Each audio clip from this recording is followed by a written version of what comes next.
Om Shatagunam Vidyan Mananam Mananadapi Nidijasam Lakshagunam Anantam Nirvikalpakam.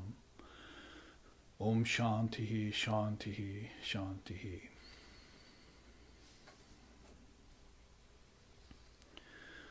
Hearing about Brahman is good. Taking teachings on Brahman is better. Better than that is meditation directly upon Brahman. But best of all is that meditation in which all doubt about the nature of reality dies away forever. Om peace, peace, peace.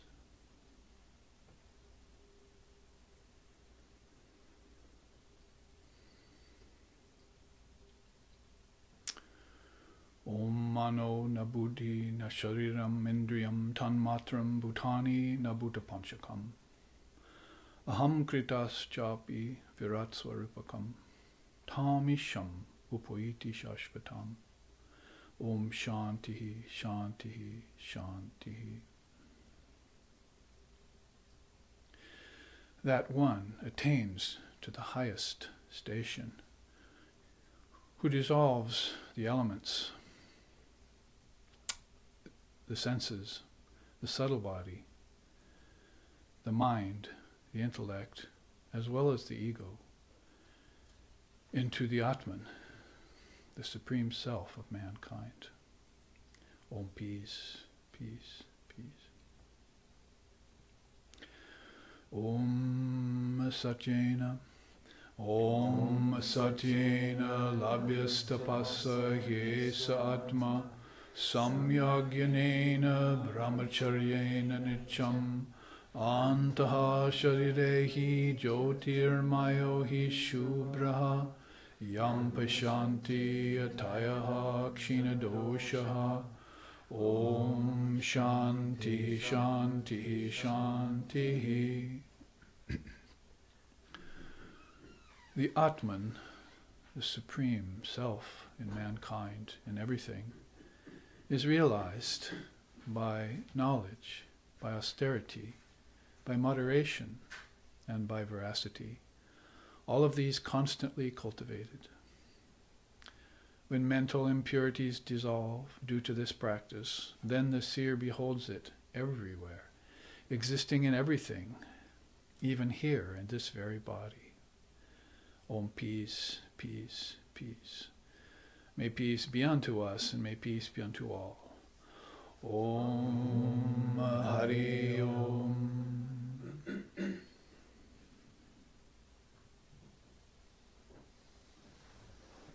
We have all gathered here on Sunday, Mother's Day actually, and of course all the teachings that we engage in Dharmic life are Mother's teachings. Divine Mother presides over this entire realm.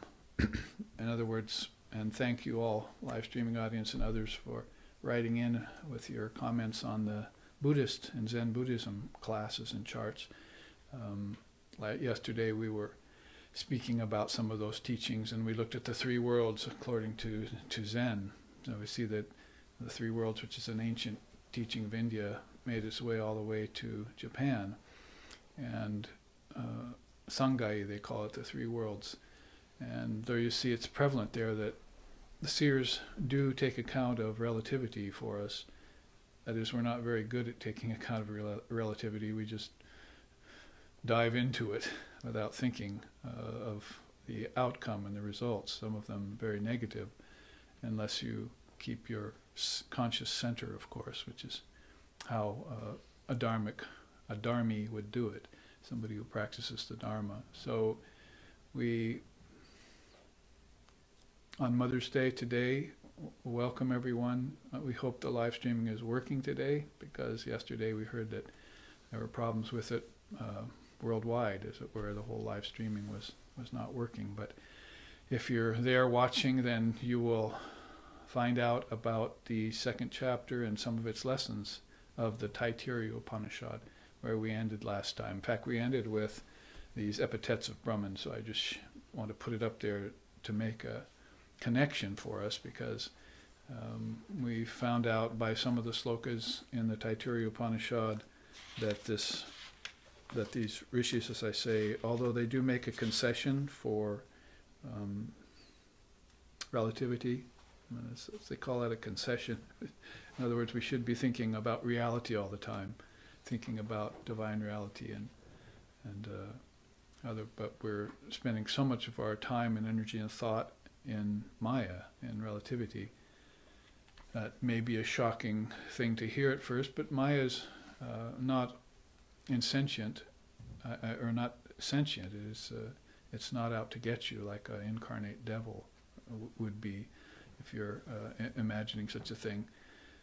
So what you're falling into is name and form and the flow of time and the different physical space around you and the objects, the subject-object relationship, as we talked about yesterday in Zen Buddhism. If you can treat the subject-object relationship very gingerly, very tenderly, then you're watching Maya from a distance, as Sri Ramakrishna said, other than letting it seep in all around you and not knowing anything about it. Sort of like you can use that adage, the eye can see everything, but it can't see itself. And that can apply to Brahman, but it could also very well apply to Maya. Maya is everywhere, and it gets so close to you that you can't see it, even with your eyes open. In fact, there are songs in India, "O mind, you're walking around with eyes wide open, yet you remain entirely blind." And these are people who are not aware of the vagaries of vicissitudes and 6 passions and 8 fetters and 9 antaryayas and 5 kleshas and all the warnings as concession that the seers tell us about, because in a sense they're not the expert on those. We are. When we fall into them, then we suffer. And so if a Buddha comes along and say, there is the First Noble Truth, there is suffering, that's to sort of point it out to you in general so that you can, oh, I see, it's a relative truth, I can back off from it, I can go beyond suffering and hopefully learn the lesson to go beyond pleasure as well, because the subject-object relationship holds both of those. It holds pleasure and pain, or happiness and sorrow, if you want to put it that way. It's one of the most fundamental of all dualities of life, is pleasure and pain, happiness and sorrow. And we spend too much time engaging in them and thinking about them. The seers are transcendent of that, so they try and show us that too by this, and we took that in chapter 2, the last sloka that when I was here, when we were studying this Upanishad 2 months ago, says this: that one who realizes Brahman attains to the Supreme. With reference to that very fact, it has been declared, Brahman is existence, unquote. Intelligence, infinitude, that one who realizes Brahman treasured in the cave of the heart, in the highest ether, fulfills all wants together, since Brahman is omniscient.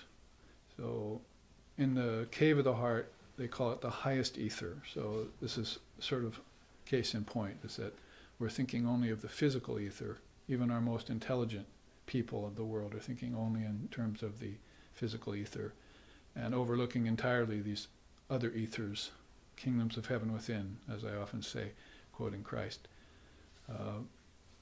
And so these kingdoms of heaven within are ethers, or subtle space, like your dream state tonight, and you're experiencing objects there too, and elements. Why, I just chanted Om Mano Nabudi Nashariram Indriyam Tanmatram Nabutu Panchakam, Bhutani Nabutu Panchakam. Those are like the 24 cosmic principles, all put together in one sentence by Shankara in the Vivekuchidamani. So he gathered them all together for you, so you could say, oh, that's what relativity consists of, and I should, since I'm the seer and that's the seen, I should be able to detach from it at any time. And in fact, detaching from it allows me to dissolve the karmas that are accruing in the subject-object relationship. Otherwise, you never see your way clear of them. You get embroiled in them. Nice word, embroiled. Enmeshed, you see. And you don't even know you're bound. Again, look at our most intelligent people in Western terms, not thinking at all. Don't even think about God, even by accident, Sri Ramakrishna said. See? Don't even think about God, even by accident. That's how unfortunate the predicament has become. for the materialist. So it's not that you need to think about God in any certain way according to any particular religion. It can be a very broad scope when you're talking about God. That's why they say here, Brahman is existence. What part of that didn't you hear or understand? Everything is Brahman. It's here, even in the very body we just chanted. Om Sat Jena Labhyastapasa Hyes Atma. So you should begin seeing it there in all these places. True, you'll see it in the body, you'll see it in a limited form. See it in the body of a seer or your guru, see it in a less limited form. And then pretty soon you'll see it in Ishvara as you meditate on your ideal in a much less limited form, almost unlimited. But then when you go beyond form to formlessness, you'll see it in its true original state. And you'll know that thou art that. That's the beauty of it. It's not just staying the witness all your life. First I have to witness the senses, then I have to witness suffering, and I have to witness the body. And like in Buddhism yesterday, I have to witness Mara, suffering in others, and that puts me off. When I get my own bliss, I can't enjoy it because others are suffering. See, just like I can't enjoy my food because others are starving. So it's all witness, isn't it? Until you get to this Sakshi Bhutam, the witness of all phenomena. You see it all, like Mano na buddhi na shariram tanmatram indriyam bhutani bhutat panchakam. You see a whole 24-faceted mess as relativity. And then you have pigeonholed it, you've put it in the right place, and now you can effectively back off from it and know yourself to be the seer. What I just said in the last 30 seconds is the whole essence, not just of Vedanta, but of spiritual practice and its results. It's renunciation in the end, but in the meantime it's detachment. And lacking either of those two, then you're going to need discrimination to see the difference between real and unreal. That's the beginning of spiritual life. That's why Swami Vivekananda named himself after it. Viveka, the bliss of Ananda, bliss of being able to see the difference between the two.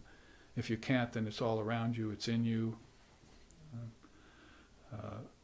and it's Maya. But that very Maya can be transformed in an instant to Brahman is in you and in everything.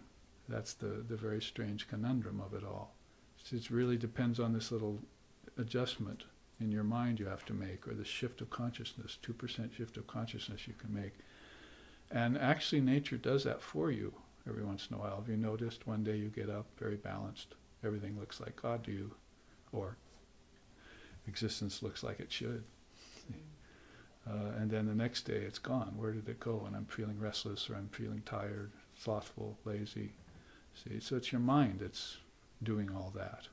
That's why you dissolve everything back into the mind, because it came from the mind. Om mano na buddhi na shariram na tanmatram bhutani. All those things, subtle body,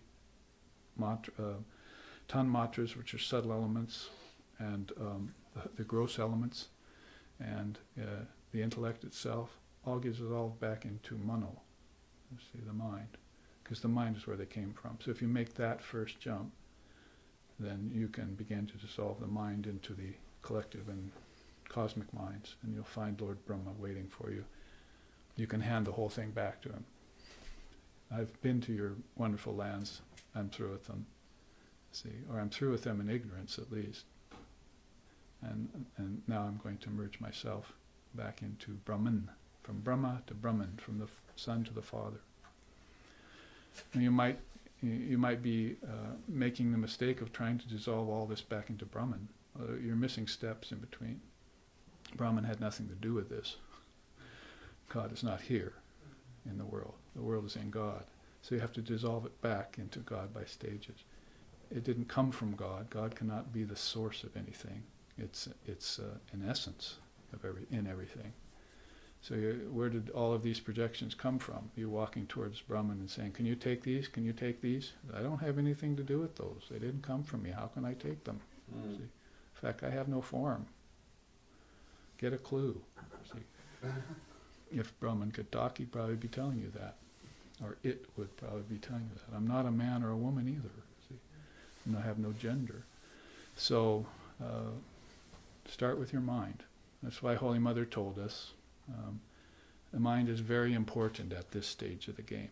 Subject-object relationship, very important.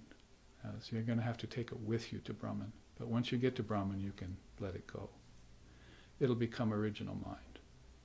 And that is Brahman. Pure mind is God, Sri Ramakrishna said. And it's also a teaching in Buddhism, Buddha mind.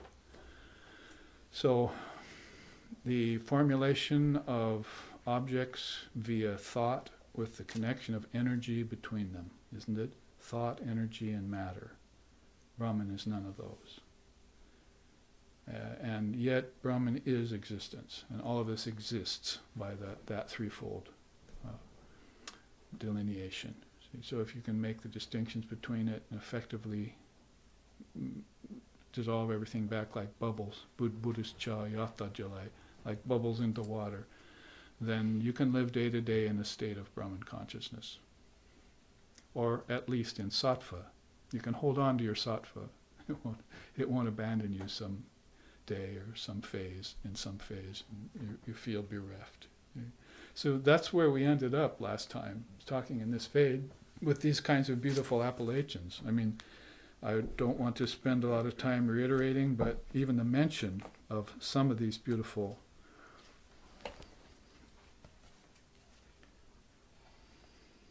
entries on the chart here are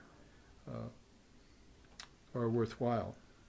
Like, for instance, those upper five. I put these pretty much in fives because five is such a tradition, Pancha. The inactive agent. Now we meditate on 15 minutes about that, you see. And then we go to the uncaused cause. And we meditate. And then the unmoved mover. Let's see how it covers everything. The agent is the ego, the cause is karma, and the mover is action. So we've already taken those three things and began to stuff them back into the shelves in which they came, the cosmic shelf of unmanifested prakriti. See, drawers, the three drawers. We're stuffing it back in where it came from. Because nobody likes a messy room. See, nobody likes a messy room. And so that means we have to take all this cosmic mess and sort it out. If it's dirty, launder it, and then fold it and put it back in the cosmic chest of drawers. You saw that chart that I did on that. I will have to bring that forward and show it again. So anyway, as I go through these, I could just mention them and let you meditate on them, but what I'm saying is see how they apply to different modes that we're undertaking in relativity. Am I the mover? You see, Sri Ramakrishna didn't think so. He liked to rather think this way.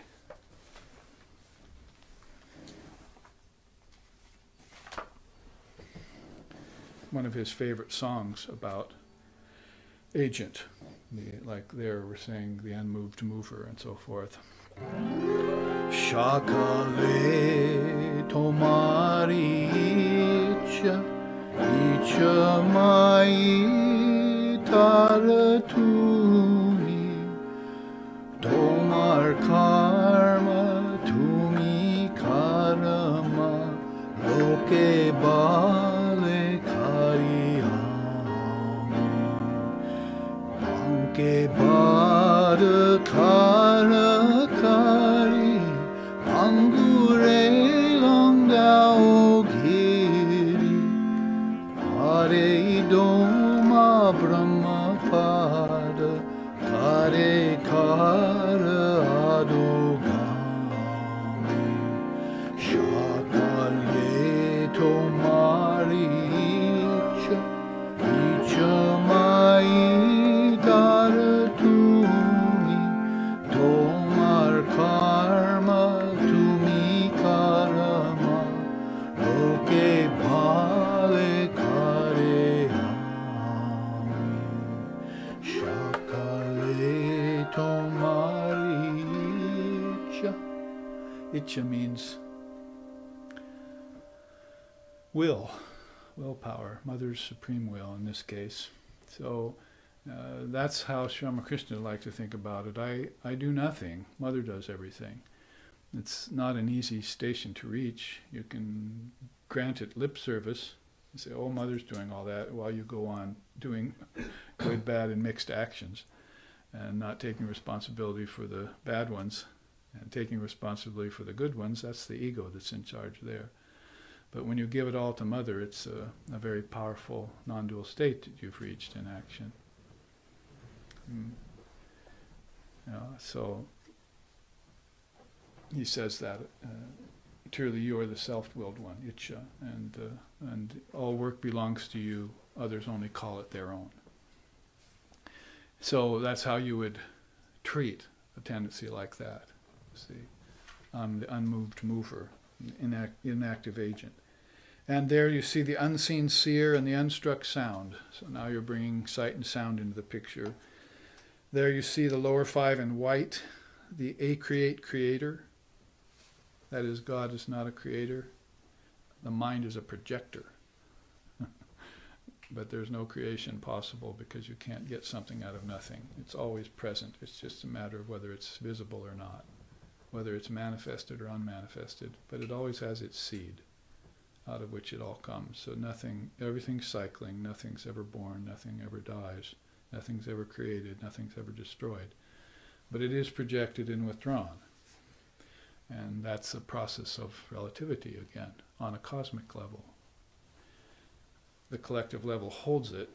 That's called the realm of the ancestors and the realm of the angels and the realm of the gods. And then human beings hold it here too, around the physical world. And they hold on to it with a death grip on the atomic particle. And need to let that go and go into these deeper akashas that are being mentioned here. The highest ether, see. There's the unattached lover, the impersonal presence, the formless refuge. These on the bottom are nice too. The inanimate animator, that is, you know the story of the kid walking into the kitchen and vegetables are bouncing in the boiling water in a pot on the stove. So kid says, "Look, Mother, the vegetables are dancing." And she says, "No, they can't dance by themselves. You see, it's the water that's making them dance." And then the father comes in and said, "Actually, it's not the water that's making them dance, it's the heat in the water. Without the heat in the water, the vegetables couldn't dance, you see."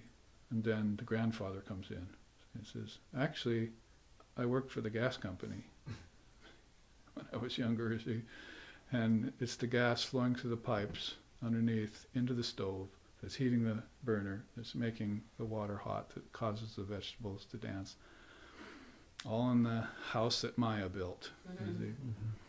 So the grandfather has the deeper clue, and he knows that not only is there gas in the pipes running in from the street, but they also extend all the way to a big station where there's a huge reservoir of it that's being pumped to different houses. And that gets into another level of the teaching, how all the appliances in different houses all act because of the presence of electricity and so forth, or gas in this case. So basically that's the idea here about the inanimate animator. Brahman's in everything, like that big storage tank of divine presence. Te dhyan yoga nugato pashan devatma shaktim sagunayar nagudam, right? Devatma shaktim is there in everything, the divine presence, mother reality we call her.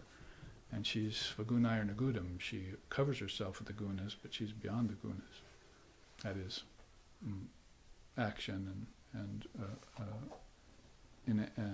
non-action and balance.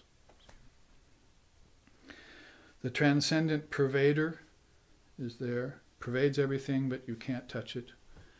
Like Krishna was telling Arjuna on the battlefield, the Atman is birthless and deathless. It can't be cleaved by a sword or pierced by an arrow or a spear. It can't be burned by fire. Can't be drowned in water.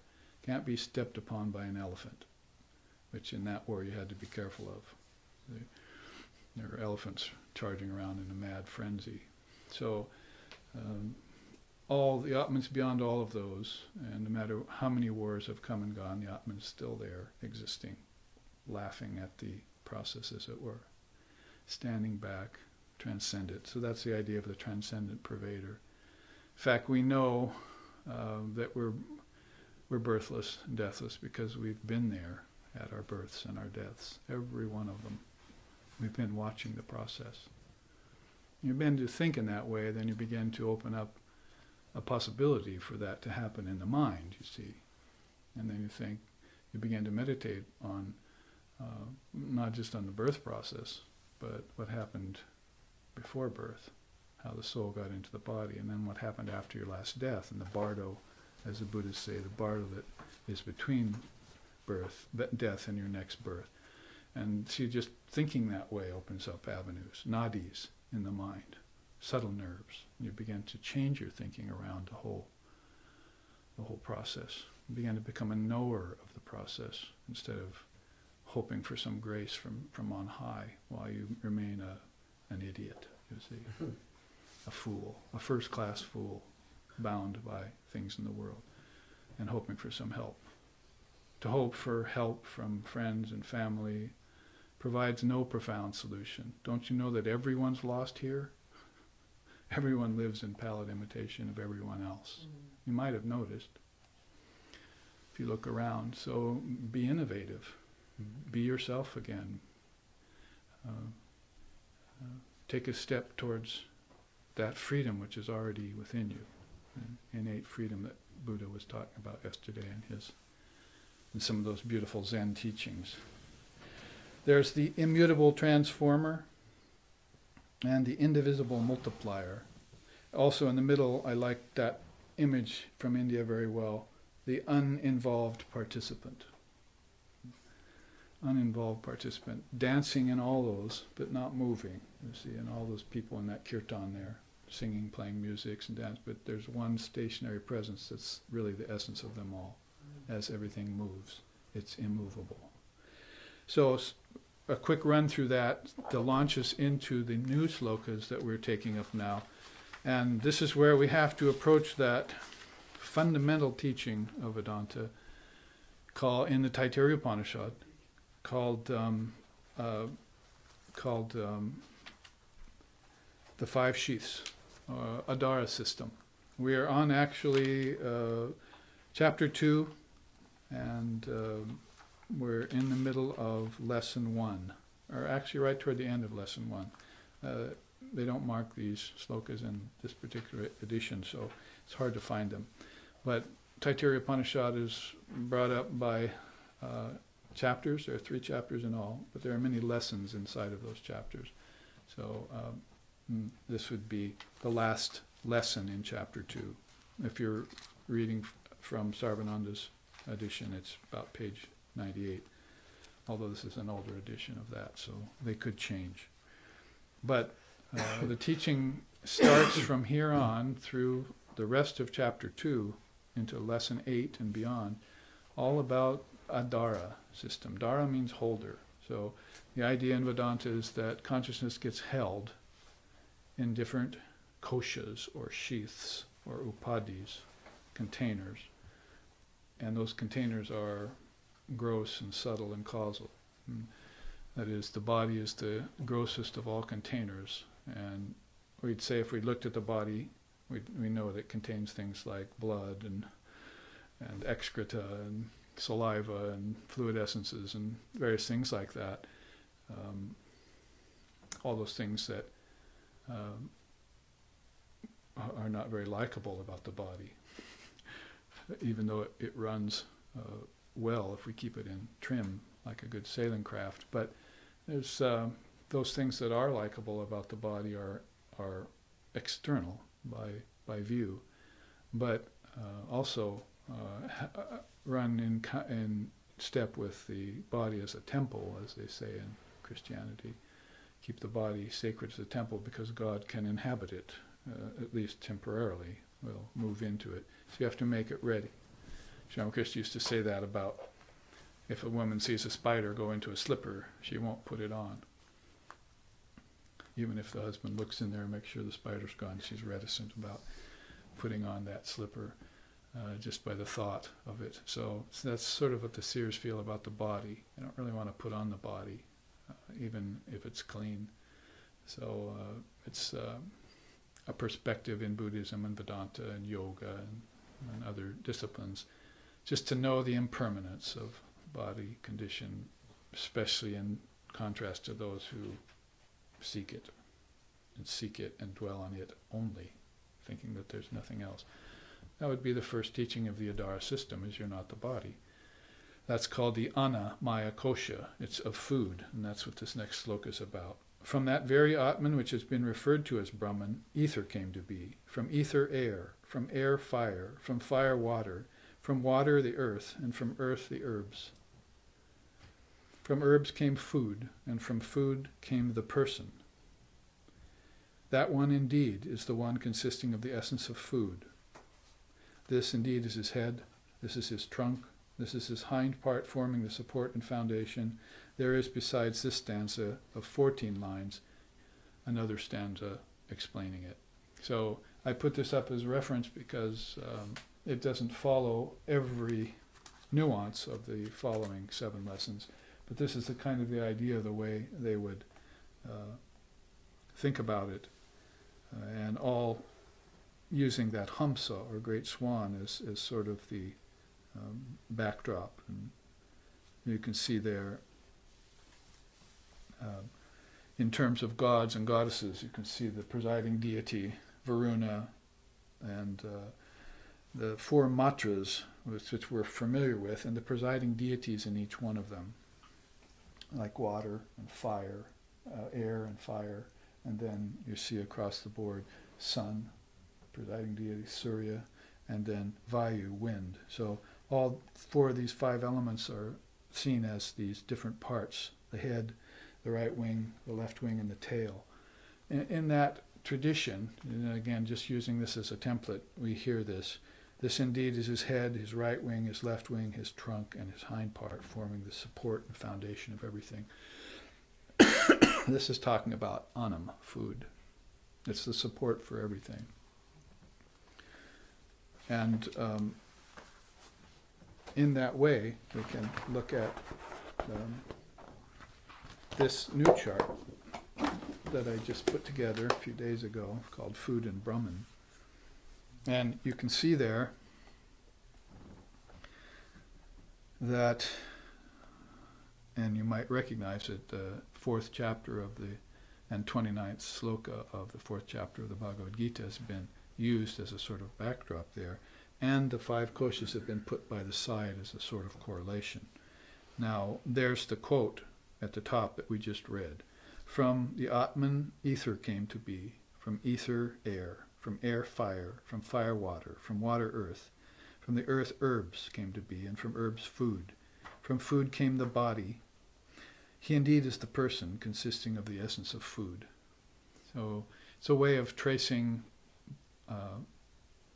food, particles of food, at all levels. Food is Brahman here, Brahman is food, first sheath, then Brahman is energy in the 2nd sheath, Brahman is thought in the 3rd sheath, Brahman is intelligence in the 4th sheath, and Brahman is bliss in the 5th sheath. So those are the Annamaya Kosha, the Pranamaya Kosha, the Manomaya Kosha, the Vijnanamaya Kosha, and the Anandamaya Kosha, right? These terms that we've, as Vedantists, have become sort of familiar with as we've studied Vedanta for 1, 5, 10, or 20, or 30 years, some of us. In my case, 45. And in my teacher's case, 85 by the time, or 80 by the time he was passed. So these 5 sheaths Adara system holder, how consciousness gets held and limited and delimited by the sheaths. It's a teaching in Vedanta that's sort of 101-ish, as we say, but it's good to take it up again and again. And here's finally, in all the study of the 108 Upanishads we've been making, especially the 11 main ones, we come across the actual teaching of the 5 sheaths in an Upanishad. Taittiriya is where you'll find it. Chapter 2, starting, Chapter 2, Lesson 2 and onward, through Lesson 8, which speaks about the Anandamaya Kosha. Now, if you look deeper into this chart, you see the quote about food in the Gita, which we use for blessing our food. Last night at the puja, Shiva puja and SRV puja here in the Portland, Oregon ashram, we recited it twice, actually, once for the Shiva Puja and once after the SRV Puja, Sharada Ramakrishna Vivekananda Puja. And that goes Brahmarpanam, Brahmahavir, Brahmagnau, Brahmanahutam, Brahmaivatena Gantavyam, Brahma Karma Samadhina. So here I've taken it apart to show you at each level of these five what it's talking about. Brahmarpana is Arpanam, Brahman Arpanam. Arpanam is a devout offering. So we say here, Brahman as food is devoutly offered. Brahmahavi, Havi is actually when you take it into separate Sanskrit words. So is the sanctified article given as the oblation. Brahman Havi, it's actually Brahman you're offering to Brahman. This is how food is Brahman and how it is the essence. That man, that woman, that human being consists of the essence of food at all levels. Going on and upwards across the board like this, we come to Brahmagnau. Agni, of course, is fire. And one of those important elements, not only on the physical level as the sun, but as the fire of energy inside of you, the fire that digests your food, the fire that is the fire of intelligence, which digests the teachings I'm giving you right now, and also the fire of yoga itself, to burn away all the last vestiges of form and the fire of yoga. So you start looking at fire differently than just in your hearth or on the end of a candle or in the sky or in even the millions of suns in the sky. As magnificent a fact as that is, it's still just a bunch of lights burning in the sky. But where do they come from? Those might as well be the great ideas of all the seers, those suns burning in the physical sky. You know, whereas they're just some dark planets and some moons and lifeless places and so forth. But the suns stand out, you see. So those are the great thoughts, the fire of intelligence that manifested as suns. And actually it's a process which you trace from evolution back to involution. Problem with our modern day techniques and science and so forth and medicine and all is that they manifest outward, there's an effect, and then you start playing with the effects, either trying to understand them or trying to heal their rifts and so forth. But there's no involution process. Nobody's thinking about it going back. If they do think about it, they think about it ending, you see, when the sun's going to explode and when the planet's going to get too close to the sun and burn up. So they're thinking about endings. Well, you didn't put that to rest philosophically. It's one of the false views that Buddha talked about yesterday, is that you're thinking in terms of beginnings, middles, and endings when there are no such things. There's just one eternal consciousness. Read my sloka. See, Brahman is existence, and existence exists. Existence can't not exist all of a sudden. It can retreat into formlessness, and then you're not going to be able to see it, hear it, taste it, touch it, and smell it. But you could dream about it, because you could see it, taste it, touch it, hear it, and smell it in your dreams tonight. And dreaming is kind of the idea here, you know, how everything is dream projected, right? That's kind of the movement behind projection, is dreaming. Mass collective mental dreaming is what I've called it. If you want a nice English definition for it. So as you move up then, it is Brahmanahutam is next. That is, by Brahman alone. Well, we didn't really finish Brahmagnau, but Brahmagnau is placed in the fire of Brahman. And then Brahmanahutam, it's placed there by whom? By Brahman. And finally, to put a capper on it, almost, Brahma eva tena gantavyam. Brahma eva tena, we put it together and it comes to Brahma eva, but the words are Brahma eva, eva is one, right? So Brahma eva tena gantavyam. The one Brahman can be reached, means the one Brahman can be reached only by those absorbed in action as Brahman. Brahma karma samadhina. So you're having a kind of samadhi right here in your actions. And God is moving about, having fun, as it were. You see, why have you taken that beautiful axiom and truism and reduced it to some sort of fearful, nebbish-like existence? See, you should be moving around as God walking on two legs, as Swamiji said. That's what he did. I mean, if somebody came forward and said that to you and they weren't actually living as God walking around two legs, you might not believe them, but you couldn't doubt it when Jesus or Buddha or Krishna or Vivekananda came amongst you and showed you how to live as Brahman, how to make all your actions as Brahman, how to make food Brahman. So this is a beautiful sloka. If you take it apart and explain it, it's not just let's learn that as a blessing over our food. It's actually an affirmation that Brahman is in everything. It's not just a blessing you're conveying, it's the act of perceiving that that's the truth, you see. And you won't be able to reach that unless you know that the act itself is Brahman too. You see how beautifully Advaitic it is, no matter how else it looks. And if you put it in the terms of the five sheaths, then it becomes more explainable to people. See, like I say, Vedanta 101. Might be a little alien at first to people because they're thinking their body is the self. See, that's the first evolutive Maya. The very first evolutive Maya is thinking the body to be the self of some 16 evolutes. So, but once you get used to the fact that the body is being animated by something else, that's the pranamaya kosha, and then the pranamaya kosha is being animated by something else, manomaya kosha, thought, and then the manomaya kosha is being animated by something else, and it gets good here, intellect, you see, intelligence, and that's animated by you in your limited form. That's called your ego, you see. Ego is not just such a rascal. The ego is a very powerful projector, see, a very powerful station. It has a lot of bliss. It just doesn't know yet that, or it still thinks that that bliss is its own bliss, instead of giving it off to Brahman, giving it up to Divine Mother. Shakale tomari icha. See?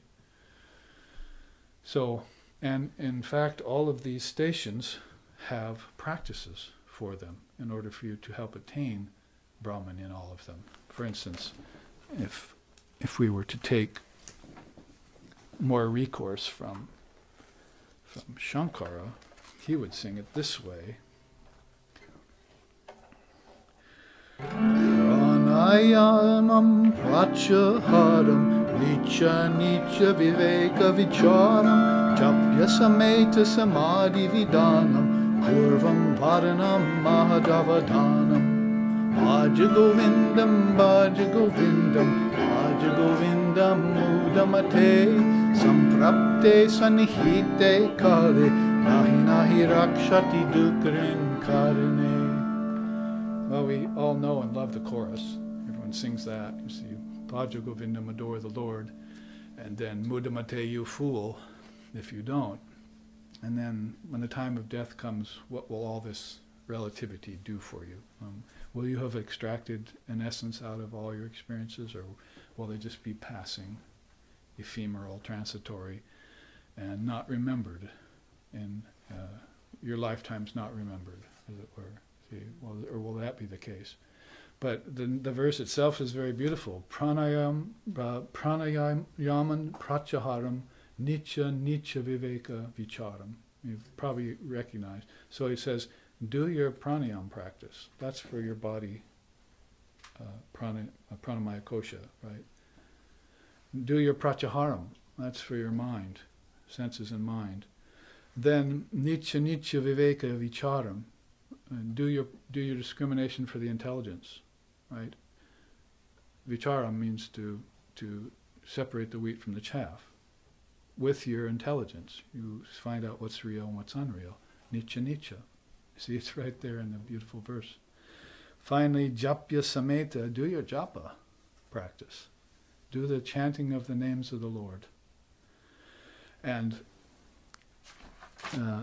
if you want to put it in a one full English translation, he puts regulating the breath, withdrawing the senses from their objects, discriminating well and constantly between the real and the unreal, controlling the mind and the senses with the recitation of the mantra, perform all of these well and with great care.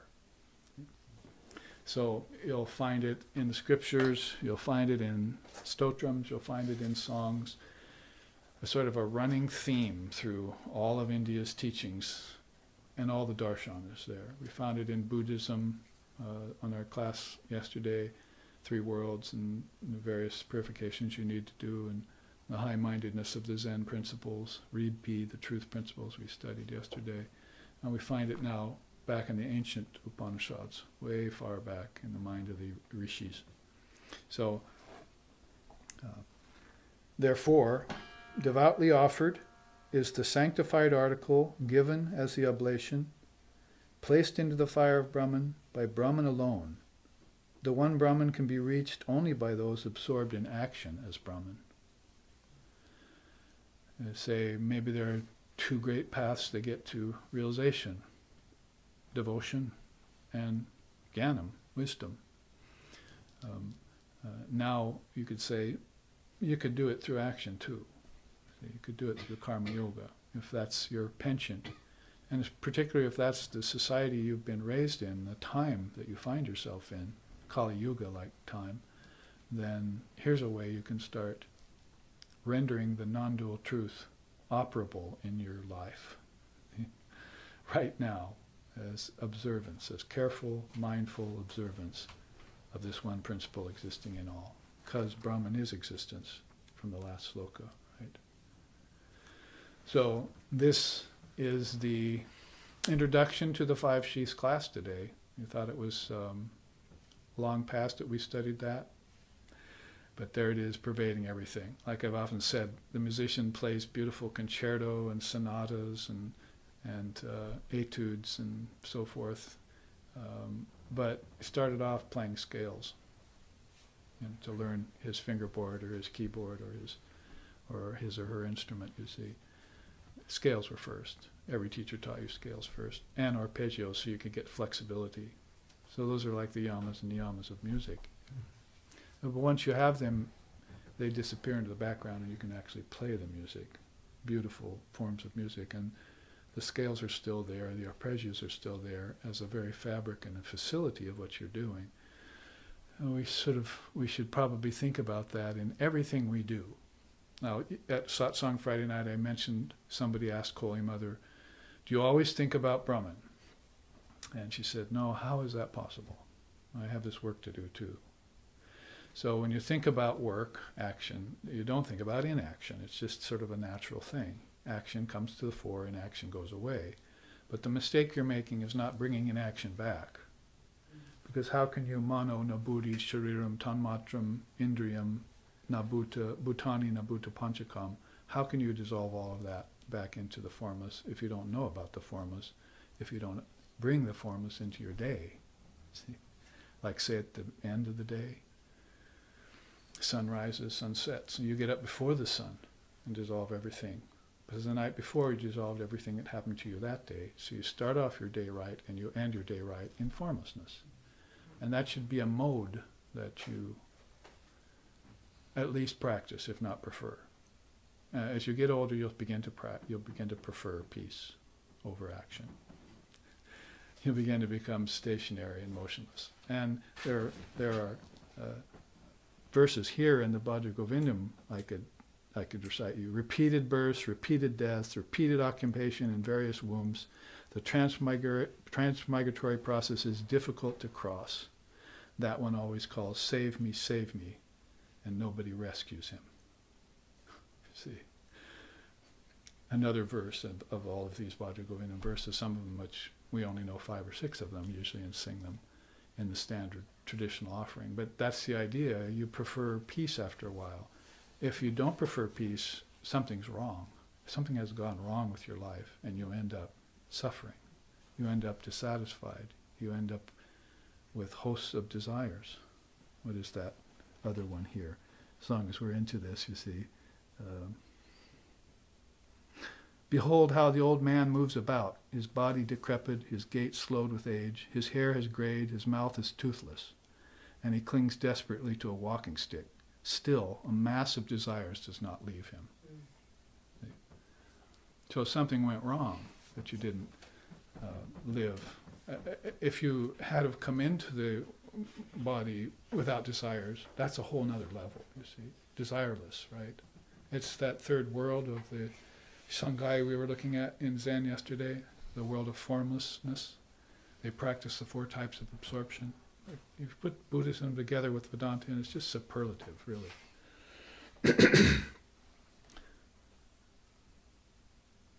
So this practice of formlessness needs to be implemented into your life every day. It's not something, because Krishna says action and inaction, inaction and action, and don't say, oh, I don't quite understand that, and they read the rest of the Gita. But now you know there's a practice of meditation and a practice of action. And he's telling you how to do the practice of action as inaction. The whole thing will come together for you very clearly as you begin to implement this, because it's the nature of your soul to be actionless and formless. Your soul doesn't have form. It doesn't engage in action. It doesn't move. It's all pervasive. So if that's the truth of the matter, formlessness with a capital F, then what is all this movement? What are all these forms? I have a 4-letter word for you, see. Maya. It's all name, form, time, space, and causality in relativity. And so therefore the 5 sheaths. Very, very crafty, very clever of you, O mind, to project these 5 sheaths that consciousness could play in. See, but don't forget Mother winked at you and told you not to get attached to these 5 sheaths and move backwards. You see, running backwards in Maya. You should be keeping gait with the gods. You see, keeping step with the gods. 2 names, the chapters of the new book that of these charts, which is being prepared. Now, let's look at the 5 sheaths and their characteristics real quick. This, I think, is pretty explanatory. First, actually, before we leave it, let's read this last quote at the bottom. The celebrated rishi, Bhrigu, approached his father, Varuna, requesting, "Revered sir, instruct me about Brahman." As a means to the knowledge of Brahman, Varuna taught him food. Then he taught him about the vital airs. That's the 5 pranas in the Pranamaya Kosha. Then sight, then hearing, then speech. Bhrigu then understood what food is. Implication that all of that is a type of food at least 3 different levels. That is body, senses, and prana. Bhrigu then understood food.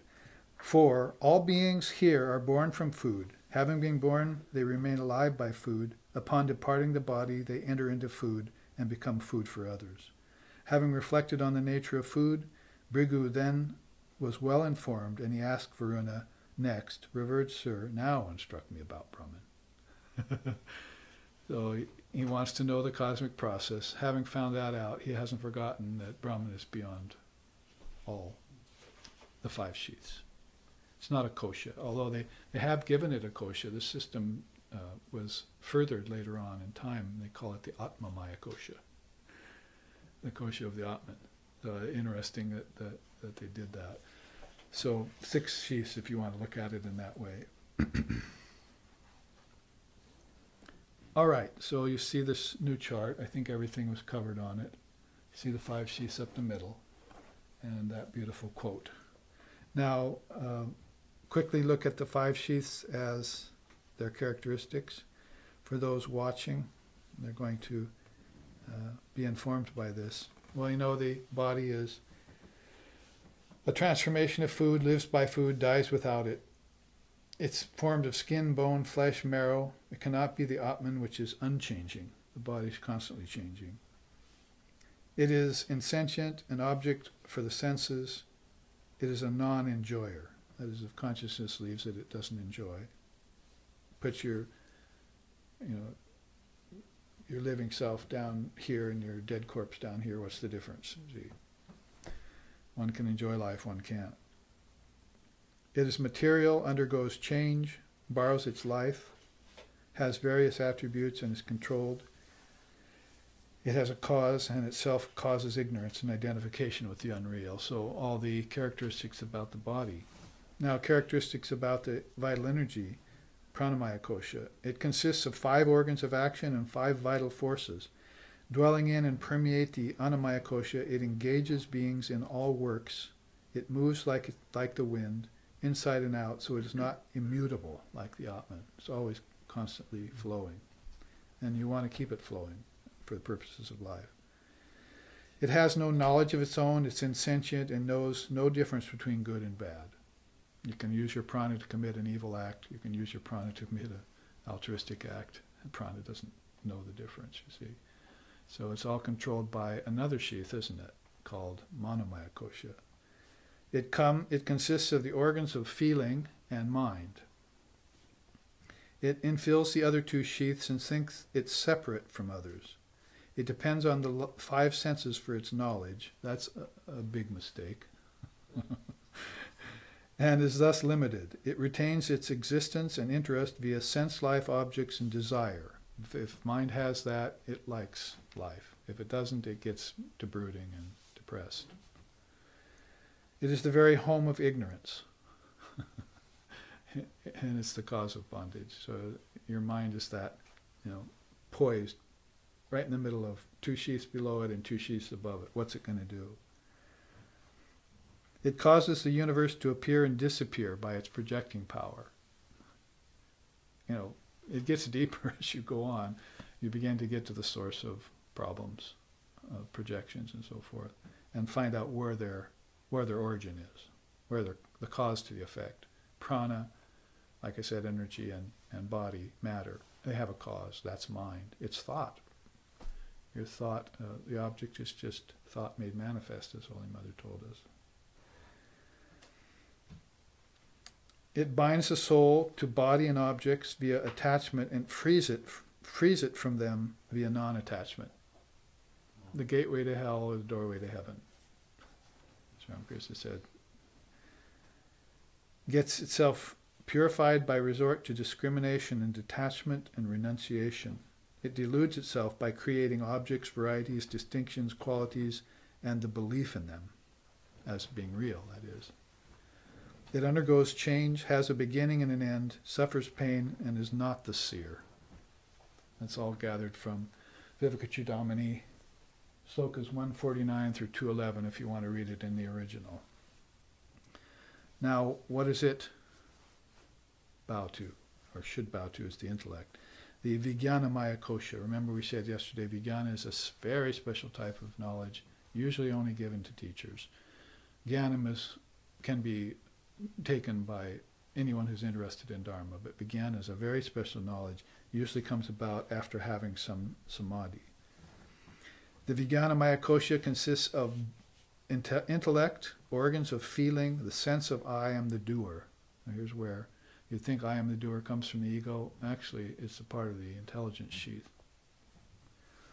It reflects consciousness, but is a transformation of nature, prakriti.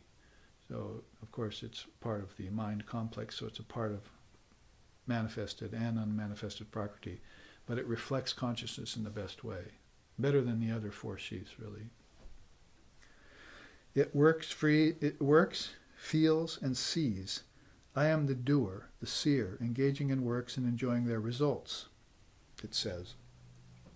It holds within it the 3 states of consciousness, pleasure, and pain. You know the 3 states of consciousness, right? Waking, dreaming, and deep sleep. Those are there in your intellectual body. It always remains, it is the upadhi of the Atman, and very near to it, and reflects it best. That's what I was just saying. And the Atman uses mind and intellect for its appearance. So that's a 2-way street there. Like I said, intellect, mind, right in the middle. If they refer or identify only with pranamaya kosha and annamaya kosha, then there's suffering, there's dullness, there's ignorance, and so forth. But if it begins to look inward to the source of its thought, then it finds the intellect. and intelligence itself. And there we'll find this, as I was talking in OSP 2 or 3 nights ago to the inmates there in that prison up in Salem, that it finds this ego self.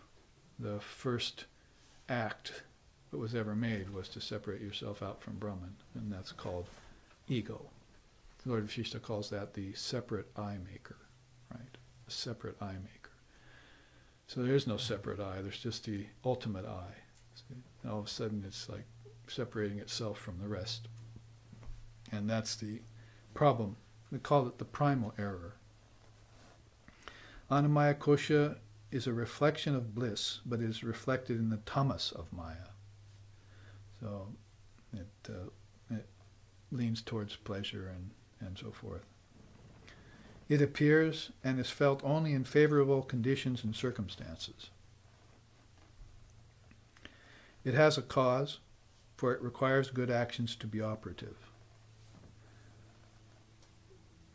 It is not to be mistaken for the Atman, as it is dependent upon something else. It is experienced in deep sleep, glimpsed in waking and dreaming, upon the fulfillment of desires. It always remains with the body under the control of the gunas. So it's body identified, even though it's a much higher station than that. In fact, we should probably look at this war horse here for a second, only to get the quote from it. The Jnana-matra chart, and that the newest of the SRV books is called Jnana-matra. So here's the quote from it. The bodies of beings which appear in the form of a framework of bones and sinews is the self of the nature of food. Further within is the self of prana, split into 5.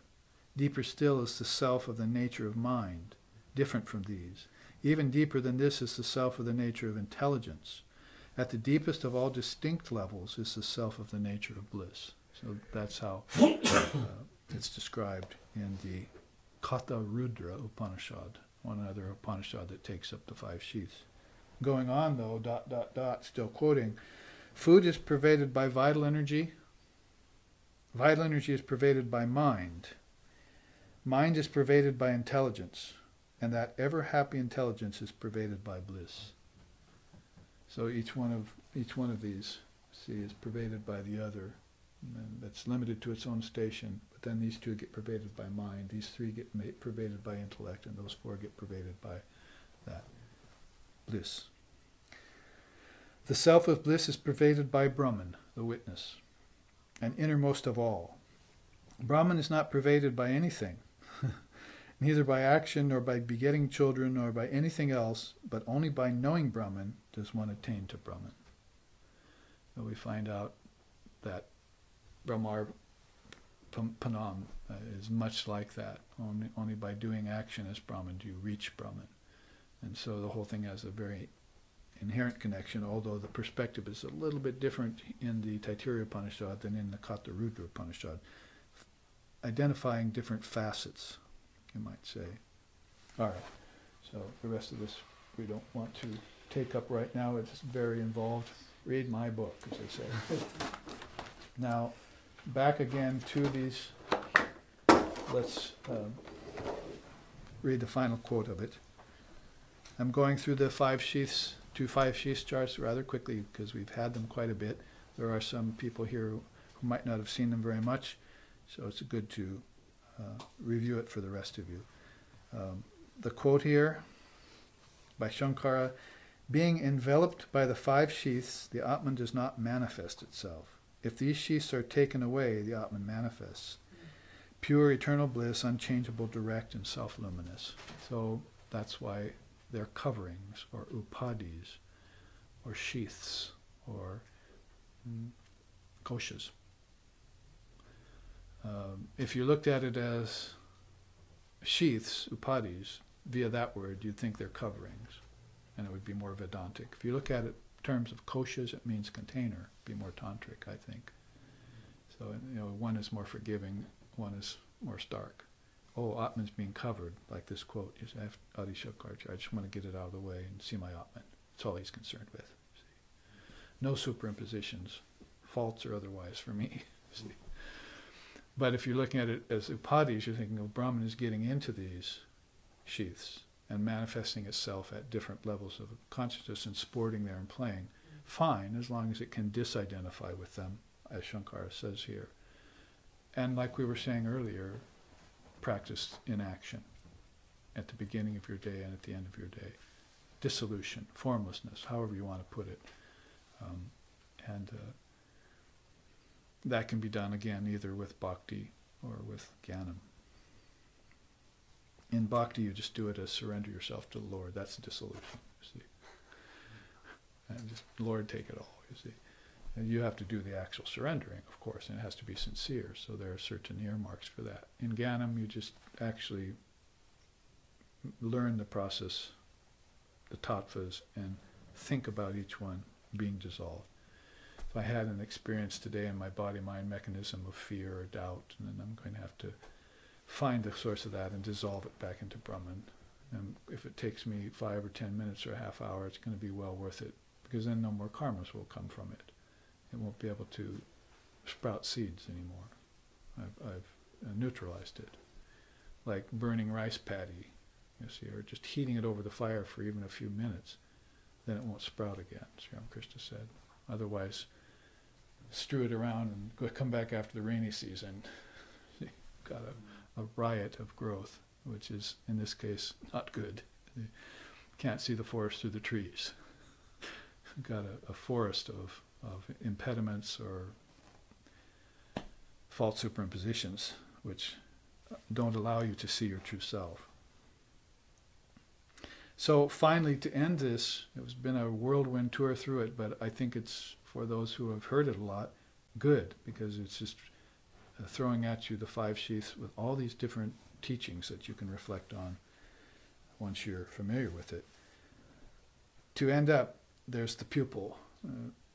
Ironically enough, he says, at the end of all this teaching, that is, at the end of 211, Sloka 211, where Shankara's been reading him the Riot Act on the 5 sheaths, he says, Sir, I do not understand. You ask me to do away with the 5 sheaths, and when I do, I see nothing but the void.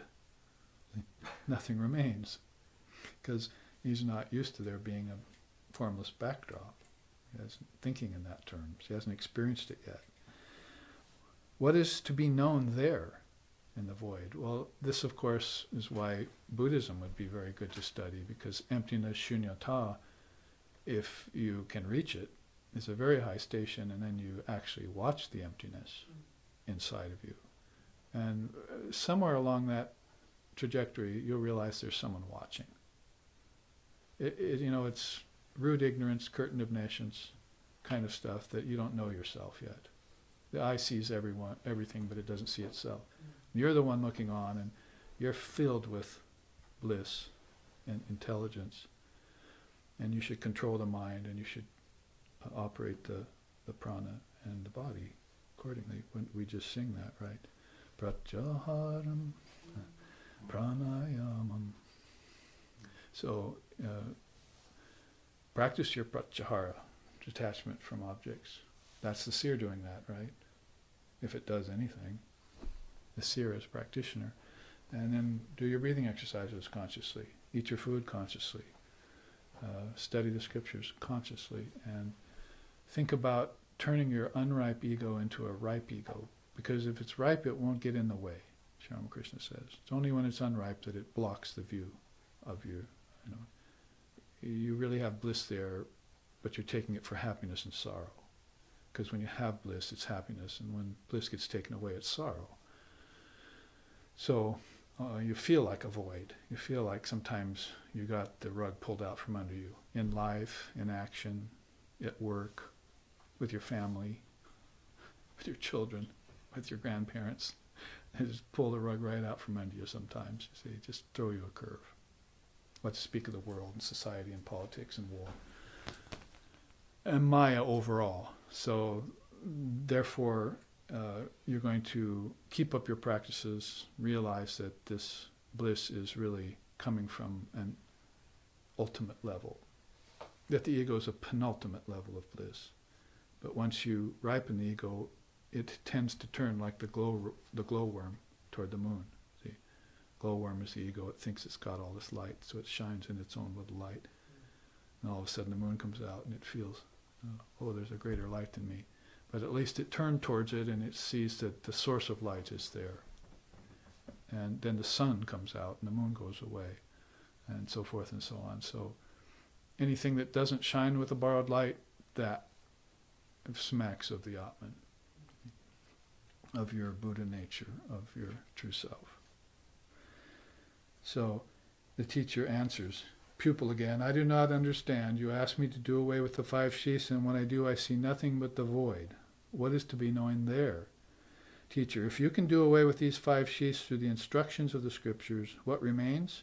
It is witness consciousness, the Atman, thine own self. So if you're not used to seeing that or perceiving it, because you can't really see it with the eyes, but perceiving it, then some obstruction is there in the 5 sheaths that you haven't cleared away yet. You should be able to flow in and out of these in seconds. In meditation, you should be able to give them up in seconds. It shouldn't take you time. It'll only take your time if you're having a bad day, a bad hair day, so forth. Have a bad day, the unripe ego is saying to you. So you need to clear those obstructions and flow in and out of the 5 sheaths as easily as rivers flow into an ocean. You know what I mean from the Upanishad. I think the Mundaka Upanishad says, Yata nadyaha shandamanaha samudre ashtam gachanti namarupa vihaya tata vidvan namarupad vimuktihi parit param purusham upuiti divyam. Divyam means divine. Parit para purusham, the supreme purusha. See? May we flow into that, is the idea. May we, in fact, I put it into a little English rhyming couplet, you see, it says, may we always and ever be like mighty rivers flowing into the sea, losing all sense of name, form, and identity into the ocean of absolute reality. Parit param parusham upuiti divyam, which is divine by nature, not sinful or not impeded. So its flow is never impeded, and especially in the prana. You see, the prana is a very important sheath because it flows outward and it flows inward. It's not a teaching usually given. In this context, it would be something to transcend. But when you're speaking tantrically or yogically, then you know that the prana has an inward power. And that's where we're going next, actually, into the pranamaya kosha. If we have enough time in this half, about 5 or 10 minutes. So let's then do it sloka-wise first. Okay, we're still in this. Oh, we finished lesson 1 of chapter 2. Now here's lesson 2 of chapter 2. In my copy, page 103, it says, whatsoever creatures are contained by earth, truly all of them are born from food. Likewise by food, and food they remain. Moreover, they return to it in their end. Surely food is the first and preeminent among all that is created, hence it is regarded as the medicament of all. Those who contemplate food as Brahman really obtain all food, for food is the first among beings, hence it is called a panacea. Living beings are born from food. Having been born, they are reared by food. Food is called annam, because creatures both consume it and get consumed by it. In other words, your body will be consumed by flames or insects or wolves or whatever in the end. Or in the case of a Tibetan Buddhist Rinpoche, by vultures up on Vulture Peak or something. So basically, let it go. You know, it's just, you've had your use with it. You can go on to another sheath, another set of 5 sheaths if you so desire. So that is still talking on the level of Annamaya Kosha, the the body sheath, the fifth and most outlying of all the sheaths. So we can move on. Chapter 2, second sloka of lesson 1, or lesson 2. Verily, other than that one which consists of the essence of food and contained by it is the self contained of vital energy. Now they're taking up the pranamaya kosha, by which this annamaya kosha is filled. So this is filled with the 5 pranas. Without the 5 pranas, the body is just nothing. It's a dead corpse rotting away. Prana will, with its 5 forms, will cause movement and animation and senses to see and hear. And without the prana, it's just nothing. People really don't realize that. You know, there's that story, we'll probably get to it, but how all the gods got into one room. God of the sun, the moon, God of the hand, God of wealth and everything got into one room. The God of prana was there. And everyone's declaring themselves to be the highest God. And prana said, no, I'm the highest God and I can prove it. So they said, do so. So he left the room and they all fell flat. Sun couldn't shine, hand couldn't move, wealth couldn't be distributed if the hand couldn't move. So all of those gods, so-called gods, fell flat without prana. So prana came back and lungs began to breathe again, life began to flow. And they all bowed to him and said, certainly you're the greatest of all the gods. Without life force, nothing can move forward and go on. So that's a beautiful story out of the Upanishads. Probably come to it here, but good to tell it at this point because we have brooked the second sheath. Truly, this one also is exactly in the form of a person. That one being in the shape of a person, this one also, accordingly, is in the form of a person. That is, since the body is in the form of a person, prana is also in the form of a person. Like fire takes on the shape of the wood you put in it, or whatever you put in it, fire will take on that shape. And that way prana takes on the shape of the human being. Prana indeed is his head, Vyana his right wing, Apana his left wing, Samana is his trunk, Udana is his support and foundation. Further, there's the following stanza about prana. So basically back to this chart. This is a sort of template. All of these change as the 5 sheaths change, but basically it shows you how the soul, the Hamsa, there's some very beautiful teachings about the Hamsa I came across, by the way, in Western Encyclopedia, how unique a bird it is. And so it has, we use it as white swan, Paramahamsa. The swan in India means this pure soul, but as an actual bird, it's a very unique bird among birds. It's got a lot of special qualities. And in fact, I wouldn't be a bit surprised if what they said in the old days about it was true, that if you put down a bowl of milk, it'll take just the cream and leave the 2% behind because of a sort of element in its saliva, that it can actually do that. Well, that, we don't know if that's mythology or not, but the idea is that the pure soul can take the essence and leave the 2% maya behind, you see. But anyway, other than that, there are some very beautiful things about the swan as a bird itself, as a physical being, as a annamaya kosha. Do we want to stop there and look at the prana chart yet? Let's finish up what they say about prana first in the next sloka, which is the beginning of lesson 3, occurring on page 111, one of my favorite numbers. Whatever gods or men or animals exist, all of them depend on prana for their life. Truly, prana is the life duration of the animate world.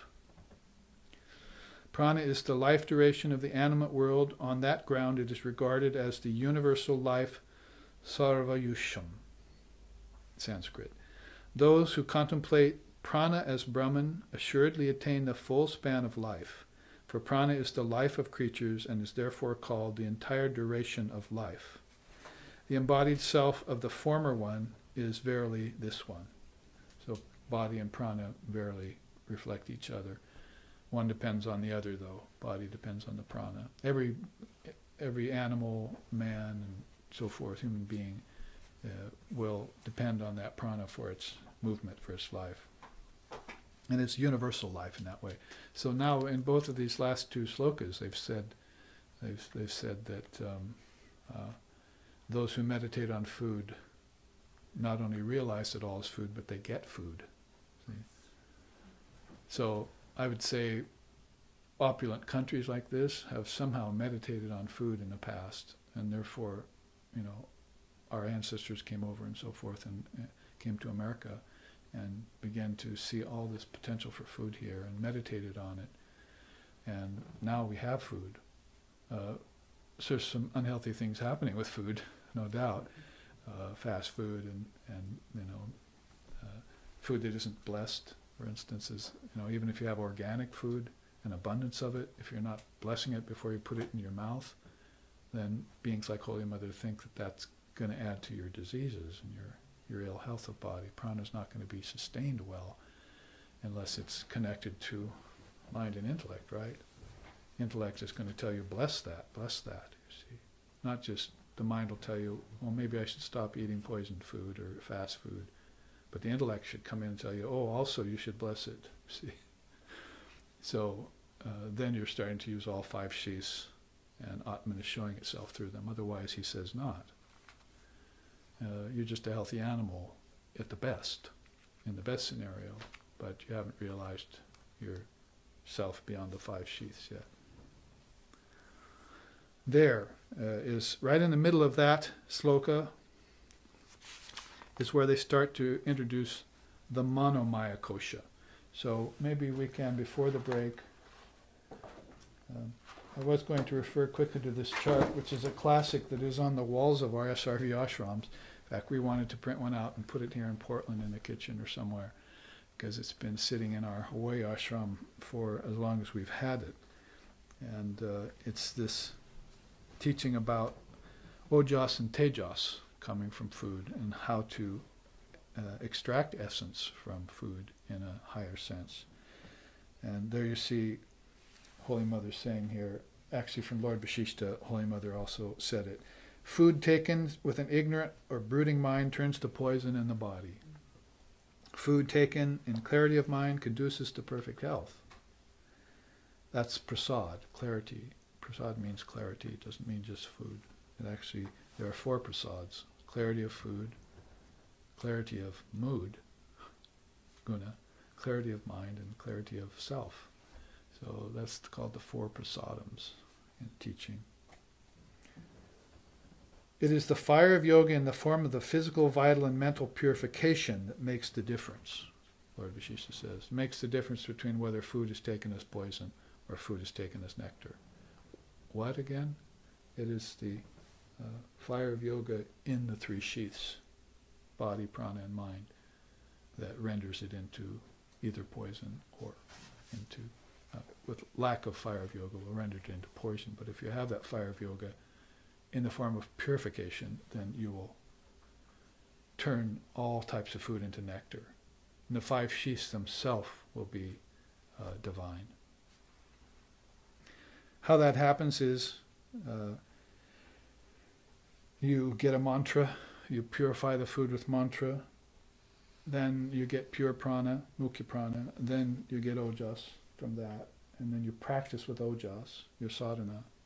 You could have practiced sadhana before you had ojas, it wasn't getting you very far, because you weren't following the scheme of mantra and food and, koshas and all that.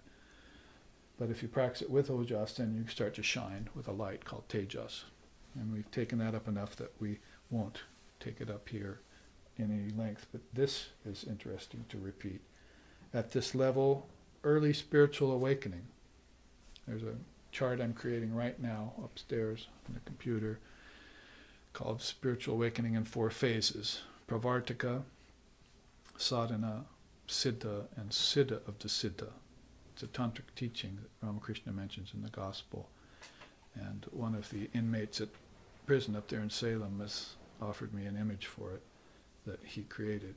His works are on display right now in Tasmania at an art fair.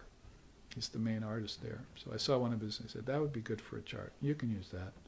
So I'm using it. It's called Spiritual Awakening, and this soul's awakening, and there's wings of light and dark background into light. So it's perfect for these awakening in 4 stages. The Pravartika is the beginner, and the Sadhaka is further on. Siddha is perfect, but the Siddha of the Siddha, what's that? See? The perfect of the perfect. So it's very good teaching. Reminds me of that, early spiritual awakening. Then observance of celibacy, hopefully when you're young. I mean, if you go to a householder, you'll of course use your energy from prana and so forth to produce children.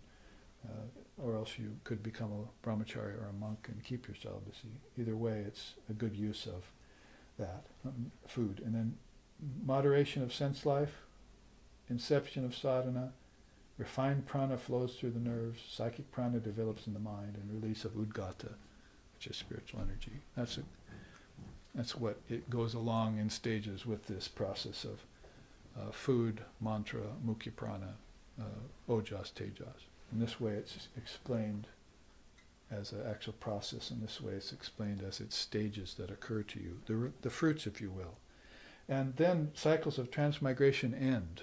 If you get spiritual energy released in the form of udgata, it's like we're saying, if you sit like this and it opens up the base of the spine, even physically, and you haven't even done any spiritual praxis yet, or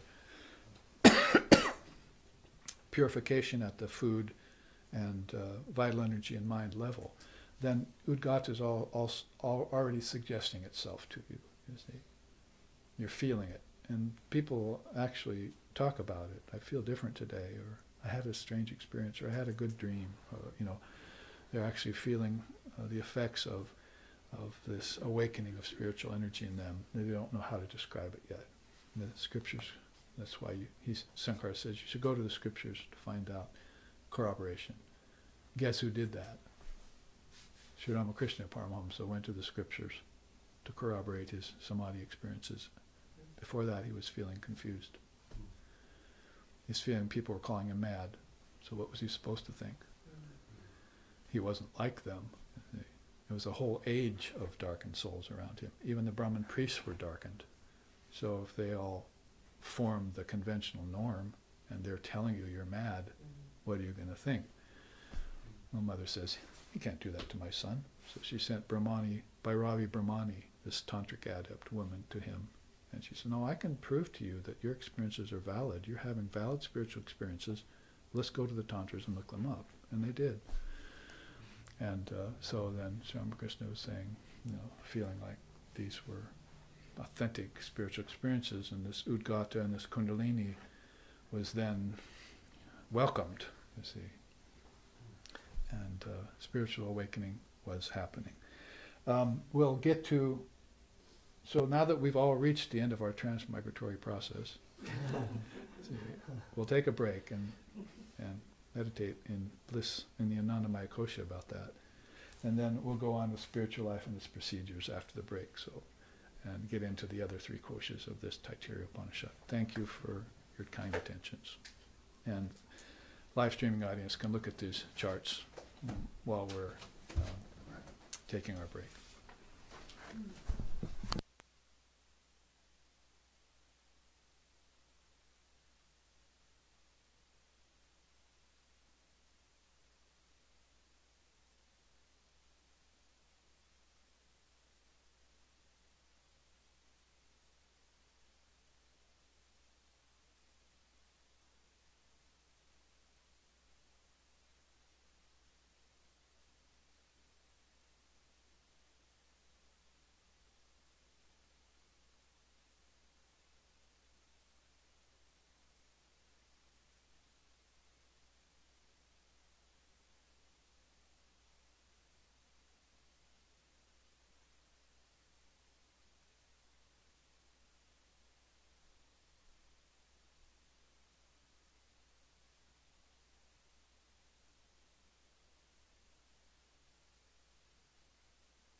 We have returned to SRV Oregon, Portland, Oregon chapter, and we are in the middle of our study of the Adara system.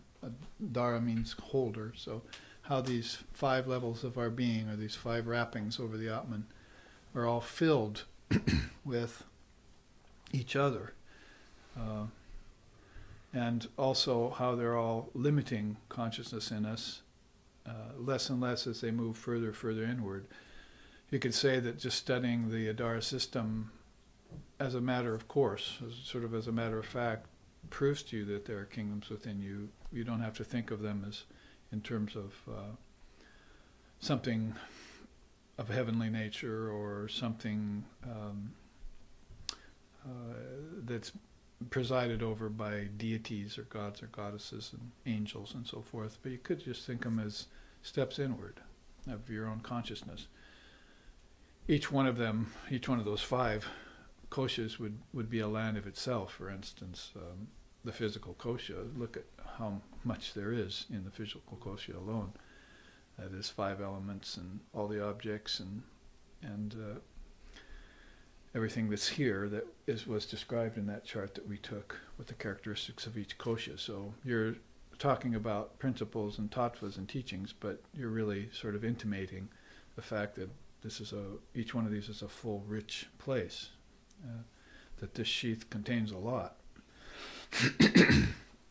And that's what we find even more in the case of the pranamaya kosha, this second one in. I didn't really go through this chart because it's such a classic and so self-explanatory, but when you reach the pranamaya kosha, then, as it says here, it's the life duration of the animate world. And the body is permeated by it. The physical sheath is permeated by it, which means everything here is permeated by prana. And there are 5 pranas. We'll get to show you those in a minute. But we wanted to finish up this upward trajectory here, or inward trajectory, as we reach the end of the cycles of transmigration along this way of the transmutation of food and the role of food and prana in self-realization. That's what these 2 sheaths have to offer you towards realizing what's beyond them. We reach there where spiritual life really proceeds is when one's devotion, we might say one's heart opens, and that is the ocean of devotion, they call there, or in this case, the motion of devotion. We feel it moving, our consciousness awakening to deeper levels of it. And first, yes, maybe in the pranamaya kosha itself, it's zembyo. Remember that word from yesterday? Zen sickness. It means emotions, basically, and feelings, and all of that. In fact, feelings were listed twice as contents of the earlier koshas that we looked at under Shankar's inspection. But zembyo is a kind of Zen sickness where the pranamaya kosha, the vital energy, gets all mixed up with emotions and problems and troubles and dramas and things that are quite prevalent in this day and age today, due to all sorts of problems like poor upbringing and lack of love and not getting breastfed, as Dalai Lama says, and other things that are missing from this holistic way of dealing with life when it's fragmented like that. So that's the kind of Zen sickness they want you to get over. So the pranamaya kosha is really involved in that. But if there's a purer prana, and probably a prana that's heading more toward a psychic prana, that you're making the connection between body and food and body, and then body and energy and healthy energy, mukhya prana, and then healthy energy and mind. Now you're opening up to the manomaya kosha, and nadis are opening that maybe were closed down before. Hundreds of them, maybe thousands of them. And in every physical nerve, 100,000 subtle nerves, the yogis tell us. And many of them are probably closed.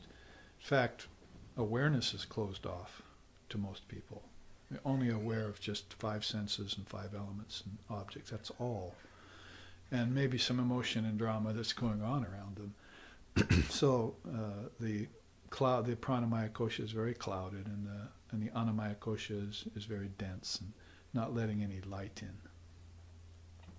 So when you can make this opening to mind, and we're not saying just to brain, we had that teaching yesterday too in the Buddhist sense, is that brain and mind are two different things. So when you begin to open these nadis inwardly to mind, then you're making this trip up the chakras to a higher akasha, not the highest akasha yet, as was told to us by the Taittiriya Upanishad a few slokas ago, but nevertheless a higher elevation of consciousness where your awareness operates, but you're not aware of it, like deep sleep. Your awareness is still there. Everything else, including prana, has been shut off, and you're in a formless state, but you're not.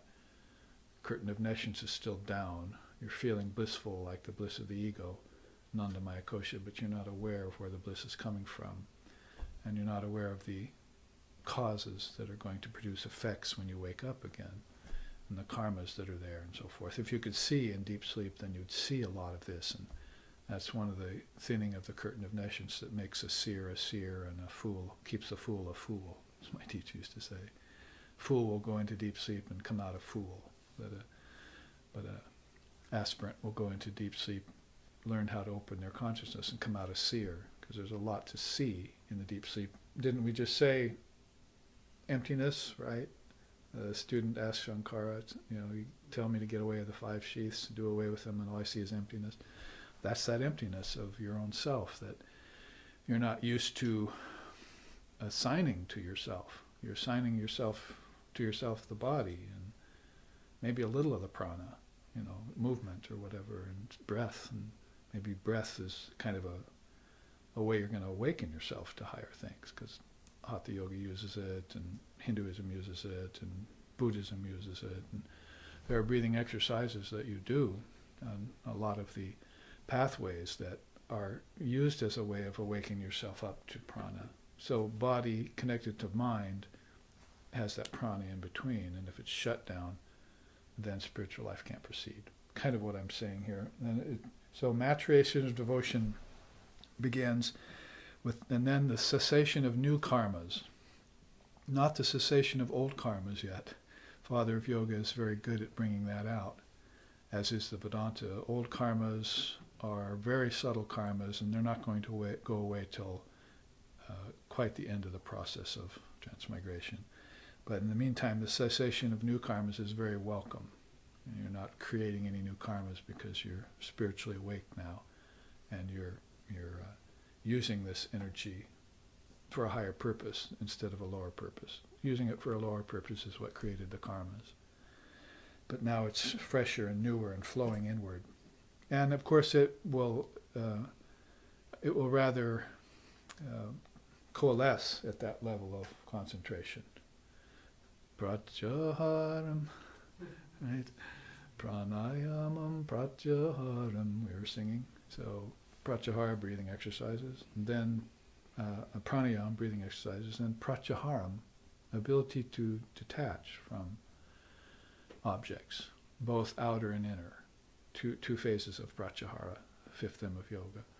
So that happens after pranayam, 4th limb, which happens after you can sit, asana, which then happens when the niyamas and yamas are operating in good stead. So you can see all the correlations between Vedanta, Buddhism, Tantra, and Hatha, and all of those ways, and how they operate. So the ability to concentrate is going to be a very important station to arrive at. I was talking to someone recently about that, and they were very, very, oh yes, it was our own Mahesh here in SRV, how the ability to concentrate on works is very good for success in life. See? And then you can also use it for spiritual life when the time comes. Like I used the example of trying to play the cello and master it to any degree. Very hard instrument for a 12-year-old to take up, and awkward and clumsy and painful and everything else in the way.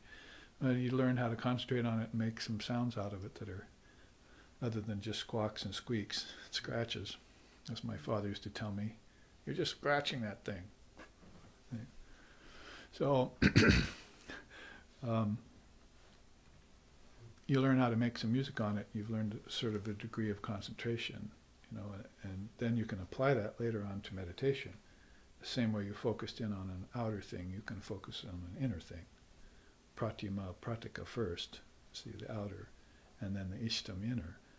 And Swamiji explains that in the Raja Yoga commentary, Vivekananda, that the outer first is mastered and then you move inward, master stations. Well, that's just like the 5 koshas and this process we're talking about. So very important to get to that pratyahara or dharana state, dharana.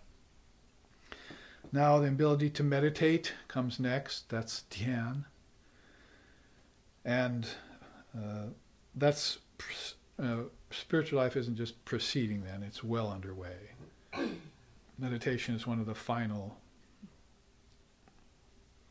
qualities of spiritual life that one attains to, one of the final stations. The only thing that would be beyond that is the intensification of your yogic fire, and when you can do that, then it will destroy old karmas. So they put the new karmas, kriyamani karma, prarabdha karma, even, although prarabdha karma can infer the past karmas, called sanchita. Nonetheless, they put those kind of at a basic level, and these old karmas that are coming, that are very subtle from the past lifetimes, are encountered later, as if they weren't caused in this lifetime. So they're quite easy to, the ones that were caused in this lifetime are quite easy to do away with. But since the old ones were caused in a previous lifetime, they're very hard to get to. You'd have to go through layers of your being to find them. Why you're suffering certain things or enjoying certain things from old causes. Though you're going to have to go back towards the cause to encounter it and be able to do away with it. So it's very subtle spiritual life in that way, spiritual practice. After intensification of yogic fire and destruction of old karmas, then you're able to transmit teachings to others. That's the tejas level. This kind of across the board goes a bit with this in a sort of uneven way as far as physically, but the ability to teach and transmit really is across the board from ojas, tejas, and to get transcendent experiences that open up the Sahasrara chakra, as this chart says. Kundalini has ascended, or you've awakened to the fact that Kundalini is already there waiting for you. It'd be a good way of putting it. You've come home. That's why Vivekananda would sing this to his master. Mono chalo nija viketane, mono chalo nija viketane, shamshara videshe videshir veshe brahmo kino akarame, mono chalo nija viketane. O mind, return to your own home, your eternal refuge. You are a foreigner in this foreign land. You wander around the realm of the 5 senses and the 5 elements as if they were your own. But none of them belong to you. You have become senseless in your attachment to others and forgotten your own true essence. And he goes on singing. I could sing you other verses about how there are highway robbers along the road of life, and they rob you of your possessions, called inner peace and self-control, samo and dhammo. And if you want to avoid that, there's an inn along the road called Holy Company, and the king of the land lives there, your guru, and he'll free you from all problems and keep you safe from the robbers along the road of life. It goes on like that, you see. Swami Vivekananda sang this to Sri Ramakrishna when he was just a young man, before he even took his monastic vows. And it was very then symbolic of that coming home. Swami Vivekananda and Sri Ramakrishna being here on this earth, but still finding their eternal home in each other, and finding each other even amongst the Maya, amongst all the world bewitching Maya. It's a very important thing. And then actually divine memory can start to recur. You meet some soul or some set of circumstances and it reminds you of something, has a flavor, an aroma, sort of a mental aroma of something that happened to you, and you begin to get inklings and indications, and that's when Kundalini is rising, Udgata awakens, and it all begins to arise, and you regain and then retain these qualities of spiritual life, hopefully into your conscious death, and then you won't have to go looking for them again next time. They'll be there for you early on, as we saw was the case with Sri Ramakrishna. A young boy, he used to go meditate away from everyone. They would bother him. So at night he would sneak out of the house and go across the river to a graveyard, cremation ground, and he would meditate there. And all the villagers were afraid of going there. They're all superstitious. They're all afraid of going there. So his mother would find out he's not in bed and send his brother out to find him. And he would approach the river and call across, "Gadada, are you there? Gadada, are you there?" Sri Ramakrishna said, "Yes, I'm here. Don't come over here. There are many ghosts and spooks." He said, "You don't want to come here. We'll come home. I will." "Daddy's going to give you a spanking." No, that's the West. So he was out meditating, you see, and wanted to be alone. And so at a very young age, you had these tendencies, and that could only mean that you've been a past master before. You've mastered this stuff. Past master is a nice term. One of the first pieces of music we ever wrote when we were in our late teens was called Past Master. Shows you what we were thinking about back then. So we have gone through this chart pretty much.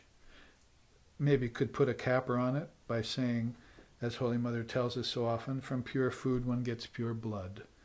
Pure blood produces pure thoughts. Pure thoughts leads to pure mind, and pure mind is Brahman. Sort of another way of saying food is Brahman, right? Because it all began with food, at least from the outside, and it turned into food as energy, and then it turned into food as thought, and then it turned into food as your smarts, your intelligence, and then it turned into food as even at the level of your bliss. You're ingesting bliss. The ego's ingesting bliss, and that's what keeps it interested.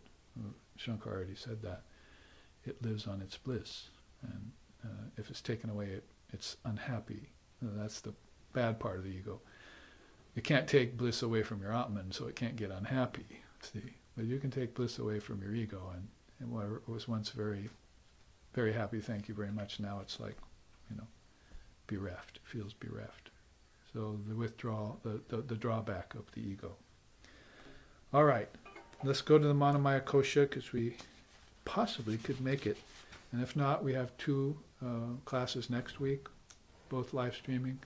We understand that the live streaming is working today, and there were some number of viewers watching. Also, we made a call and found out that everyone's online. So as of yesterday, of course, live streaming was not working. But today it is, so we're very good to have you here. And next week we'll also be tuned into that and go through these slokas. We have 2 more Upanishad classes next Saturday, next Sunday at the same time. And then the following weekend, no live streaming, not because the live streaming is failing us, but because we're on retreat, studying about mental postures, manasana. And I have a new chart, I was telling you yesterday, not just about the healing mental postures, and the spiritual mental postures, and the sempiternal or ultimate mental postures, but I've made a new chart called Poor Spiritual Posture. As you walk up to a Ramakrishna or a Vivekananda, you might look great on the outside and say, spiritually you're slumping. You have poor spiritual posture inside. What's wrong with you? Let's get those nadis open. Let's get that prana flowing. Let's get the mind open. Let's get the intellect honed. And so you'll have good spiritual posture. So some examples of bad spiritual posture asana would be, I'm the body. Objects can fulfill me. The world is real. These are bad spiritual postures to take. Bad spiritual asanas. Mental asanas is really what I mean. And they then keep your spirituality from blossoming, which it should do in this lifetime. You have come here to realize God, even amongst this Maya, especially amongst this Maya. If you can do it here, you can do it anywhere. So let's move towards that end. Now let's read about the Manomaya Kosha, which is the next half of the sloka of lesson 3, first sloka on page 111. Other than that self consisting of prana, there is within it another self consisting of manas, by which this pranamaya kosha is filled. So, again, Annamaya kosha is just filled with food, matter. Pranamaya kosha comes along and fills it with energy.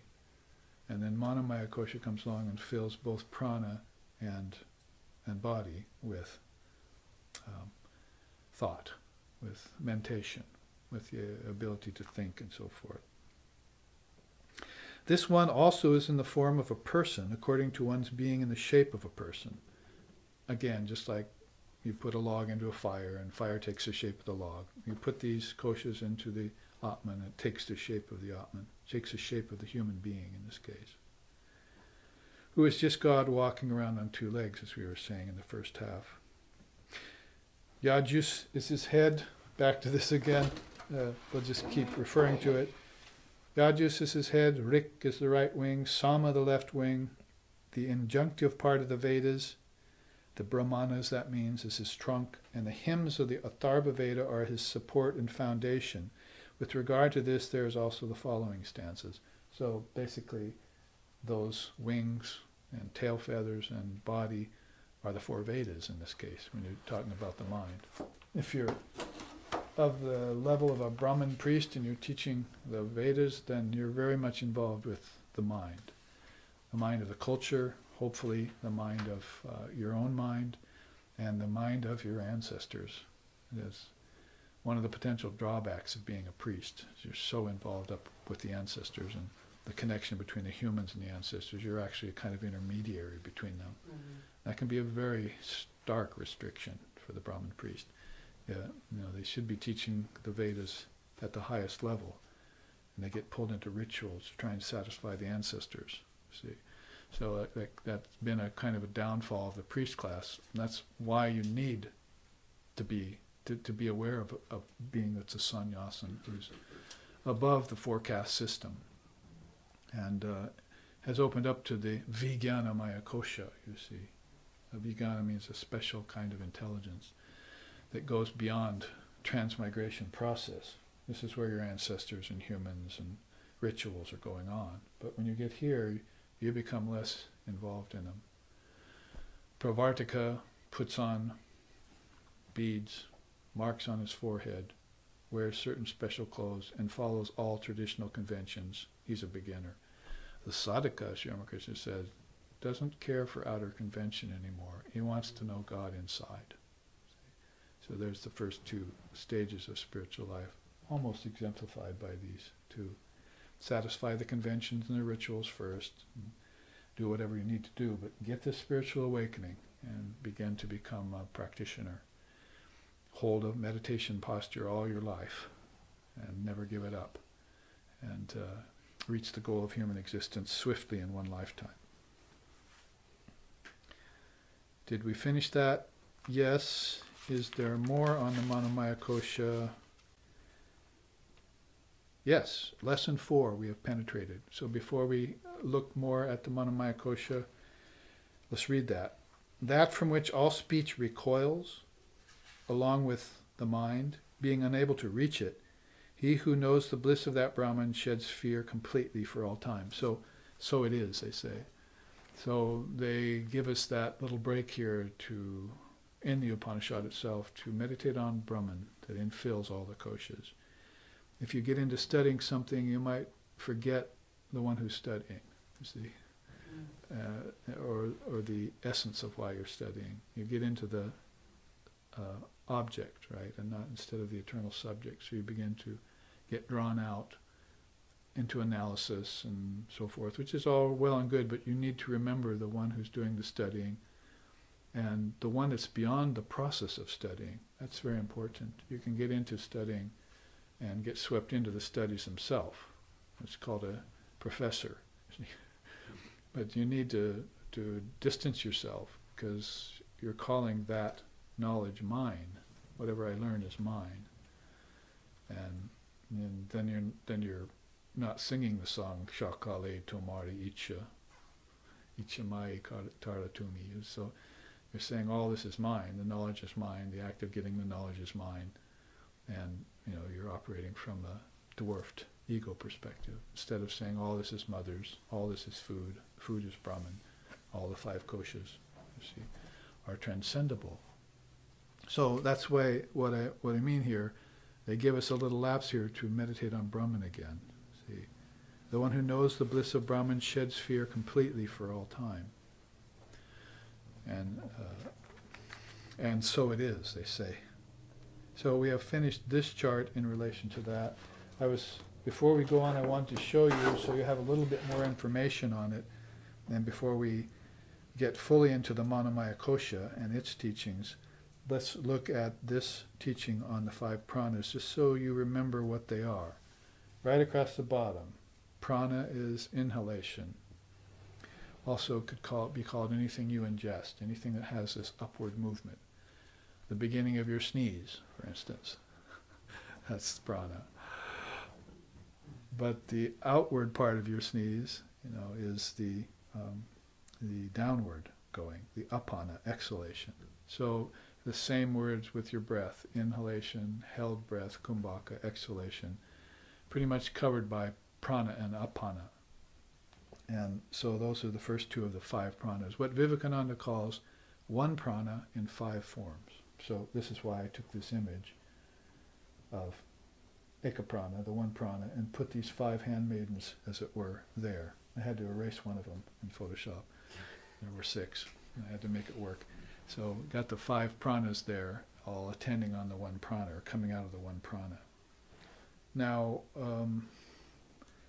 yes, the 3rd prana is samana.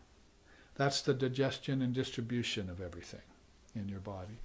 Remember now, most people think about this in conjunction with physical food and breath only. But remember, we're thinking of it in terms of prana, psychic prana, inward moving forces that go beyond the Annamaya Kosha and Pranamaya Kosha, begin to appear as the power to think is a kind of prana. In fact, there it is right there, Udana, upward rising, 4.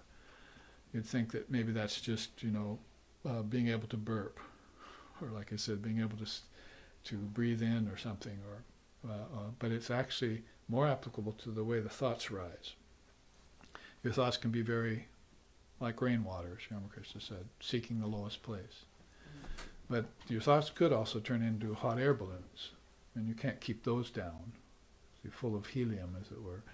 So your thoughts, you want to get that buoyant mind. I have a whole chart on that, which has the balloon of the mind and all that. We've looked at that just once. We should bring that back soon. But that upward moving prana is what the yogi wants to get a hold of and use, to destroy fear for all time. See, right in this sloka. Doubt, fear, and ignorance are the 3 contents of this veil that you're laboring under in deep sleep and in life. Doubt, fear, and ignorance.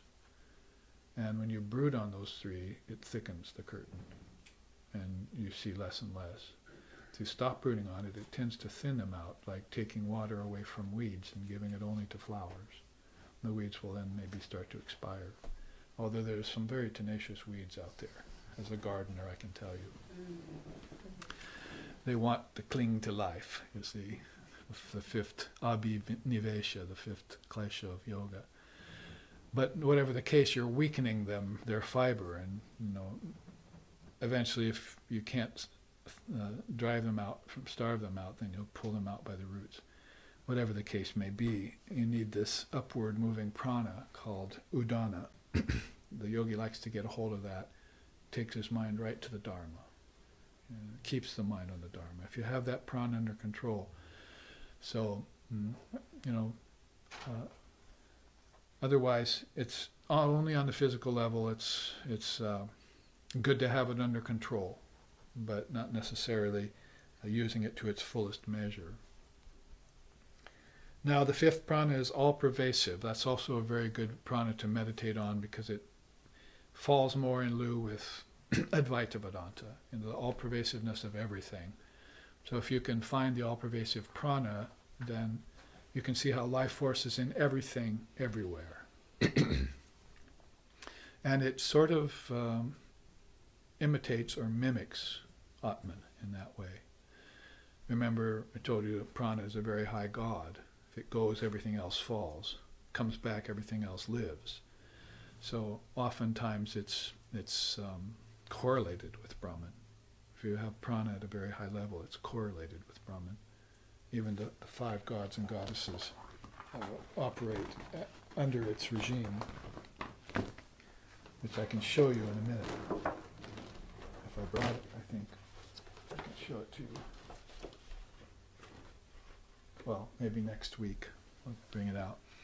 But the gods and the asuras and death, that whole transmigration process, where you go in any given loka,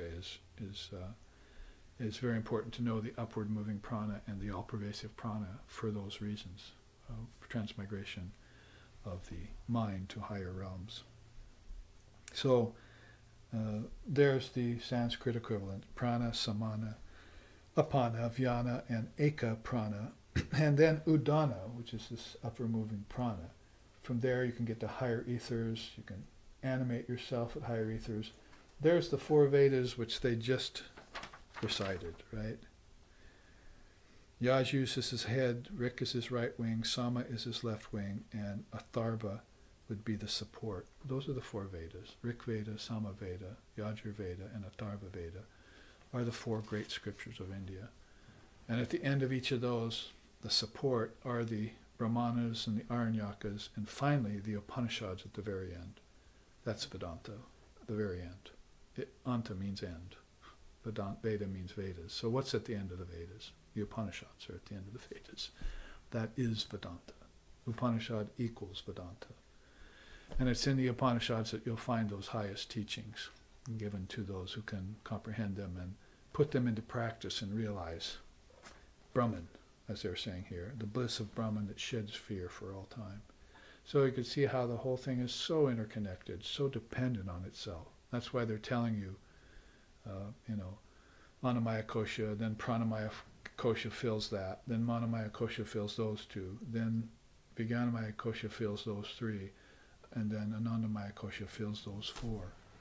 And then Brahman is not a kosha. It fills everything, but nothing can fill it. And that's how you would come to that viveka that we're talking about, only by a more ancient Vedic way. By the Vedantic way, you're going to do it by discrimination between the real and the unreal.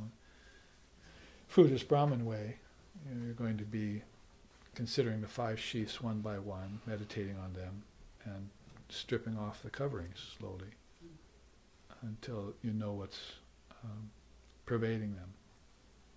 Therefore, again, the pervading prana would be very important.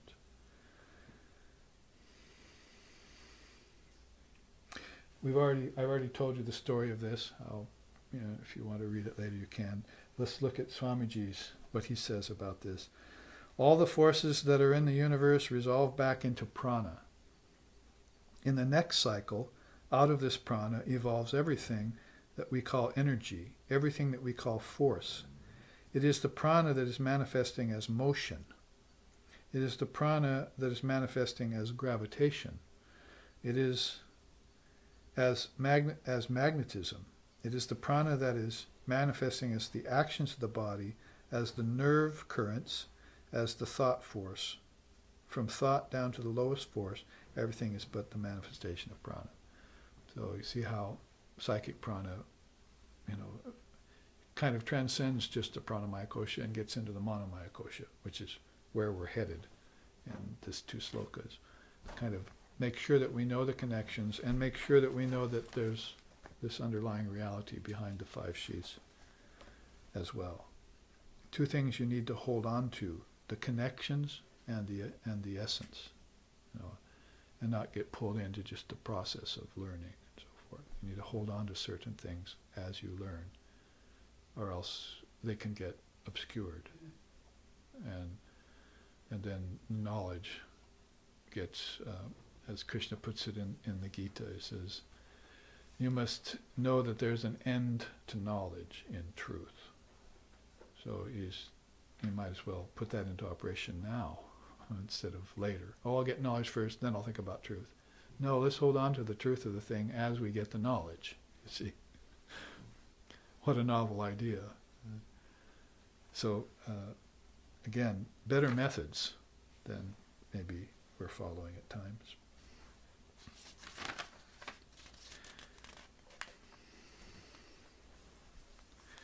Now, the connection between pranas and manas. Now, the next sloka is out of the same lesson, lesson 4 in chapter 2, page 117 now. We are going to say this: the embodied self of the former is verily this one, that is, manomaya kosha, is the same as the pranamaya kosha, part of the embodied self. It is the self consisting of mind. There is another inner self which consists of intelligence, however, vijnana, by which this manomaya self is filled. So, as we move slowly, subtly, inwardly, we can't leave everything just in the hands of the mind and the prana, but we have to take it to a deeper level to know what infills them, what animates them, what causes higher thought. Because it's going to be very important for us to be able to think higher thoughts. Look at how people have gotten relegated just to the mind and without knowing the prana, but just to the thinking of the mind. It's worldly thought, and it leads to worldly talk and worldly action. So the first doorway of yoga is silence. Buddha says that, and Shankara says that. We worshipped both of them in this period, April, May, is Shankara's birthday and Buddha's birthday. So Vedanta and Buddhism put into the same sweet, enlightening package, you see. So they both say silence is the first doorway to yoga. Mauna. He was called Shakyamuni. Muni means silence. He was the silent one of the Shakya clan. The rest of the Shakya clan, always gabbing, you see. Talking about worldly things, about wars, about domination over other provinces, his father, and so forth, you see. So he was the silent sage like Muni, Shakyamuni. So very important in this context, we say that the higher thoughts are important, vijnana. If you can open up that prana, upward moving prana leading to them, then you can arrive there and stay there. Now that's possible on the intellectual level with our scientists, our geniuses. They stay on a high mental level that's pretty much focused on the physical. It's as if manomaya kosha and annamaya kosha got together and said, we don't need the pranamaya kosha, especially its psychic part. We're not interested in psychology, we're not interested in heaven, and we're not interested in God. What does that sound like to you? Science. So there's some very high thought possible there, but it's just on the physical level without this knowledge of the kingdoms of heaven that were within you, or the psychic prana that Vivekananda is talking about here, that's so important. So we don't want to leave that out. We want all the koshas to be fully flowing with divine energy. Devatma Shaktim. See, the divine presence that the ancient rishis saw and then meditated upon. It's one of our meditation chants.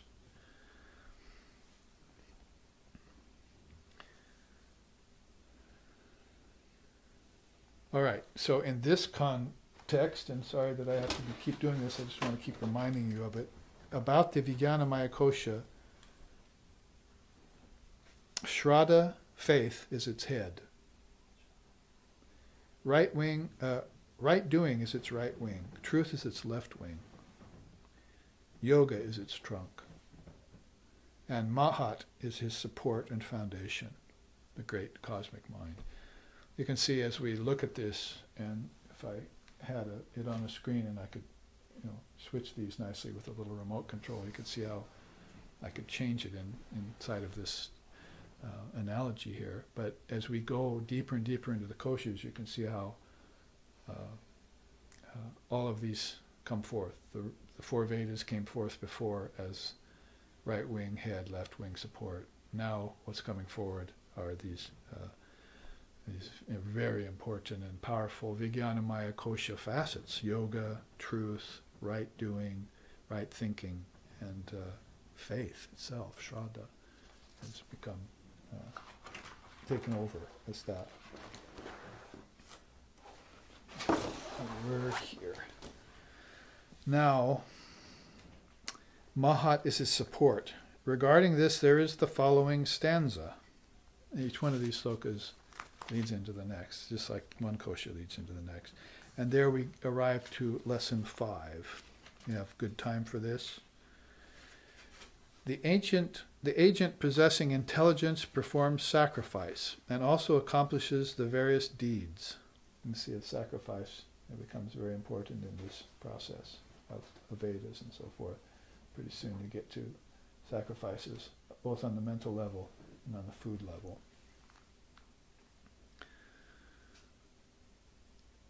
All gods worship Vijnana as Brahman.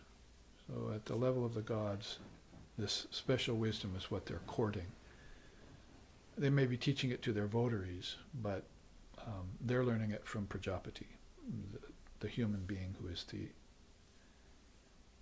fully realized soul who teaches the gods. It's called Prajapati. That's provision for him made inside of the whole Vedic scheme. So that there has to be a human being that teaches the gods. Because the gods can't realize Atman yet, because they're stuck in a station. But the human being can leave the station and go right to the Atman, realize it, and come back and teach others.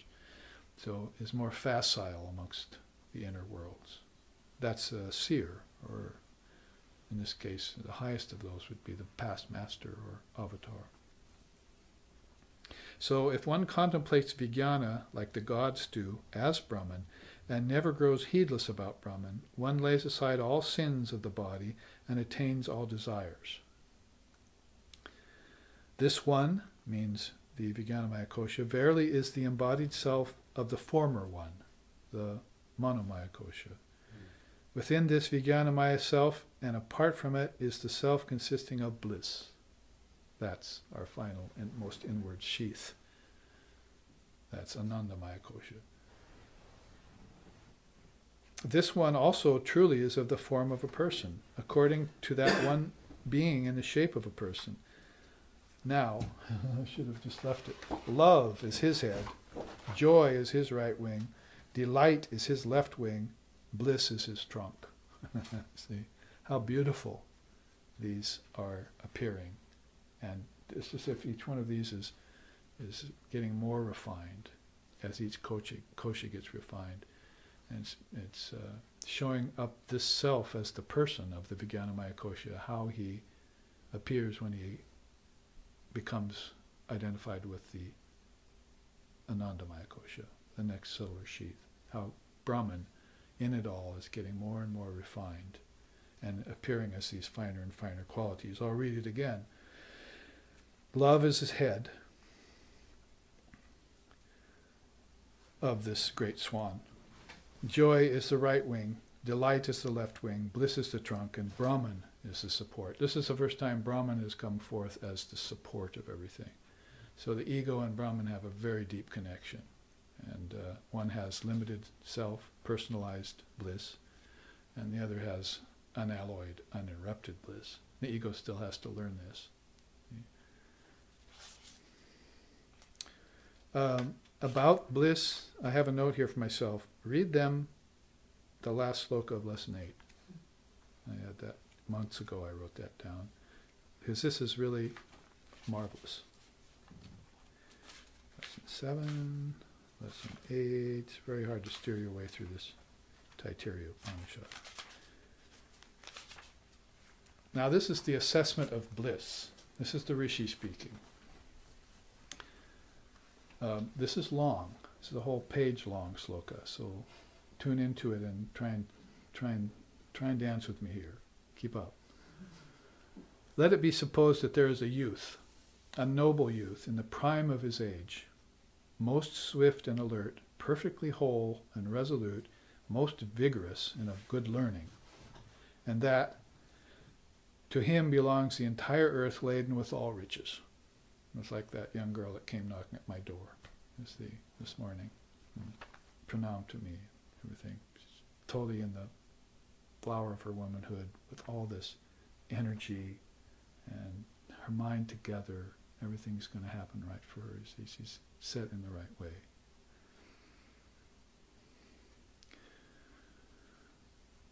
Then we have in him one measure of human joy. So that description of a young man in the prime of his life with everything together is one measure of human joy. Okay?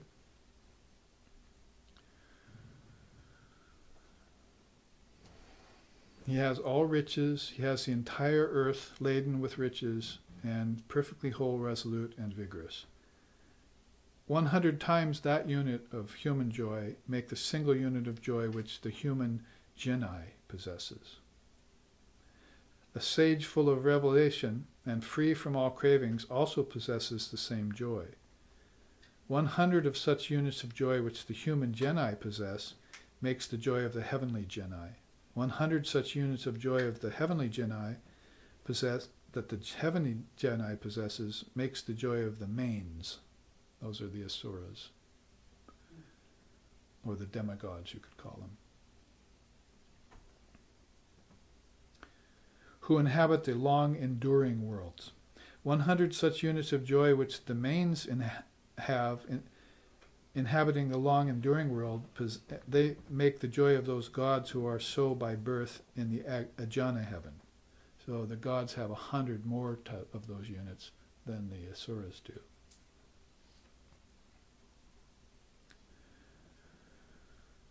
In their highest heaven.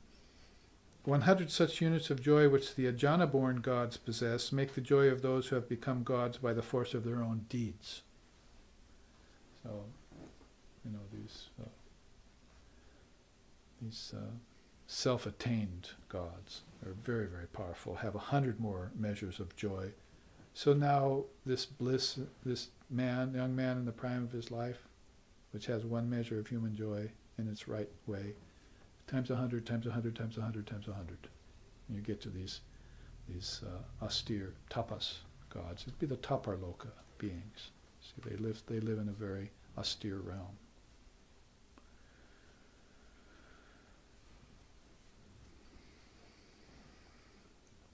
"100 such units of joy which those gods who have become attained by their deeds, for it also happens that a man attains to Godhead by his own deeds, make up the joy of the highest gods. 100 such units of the joy of the highest gods make the joy of Indra, the Lord of gods.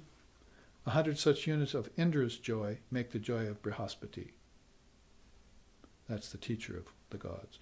100 such units of Brihaspati's joy make the joy of Prajapati, the initial teacher.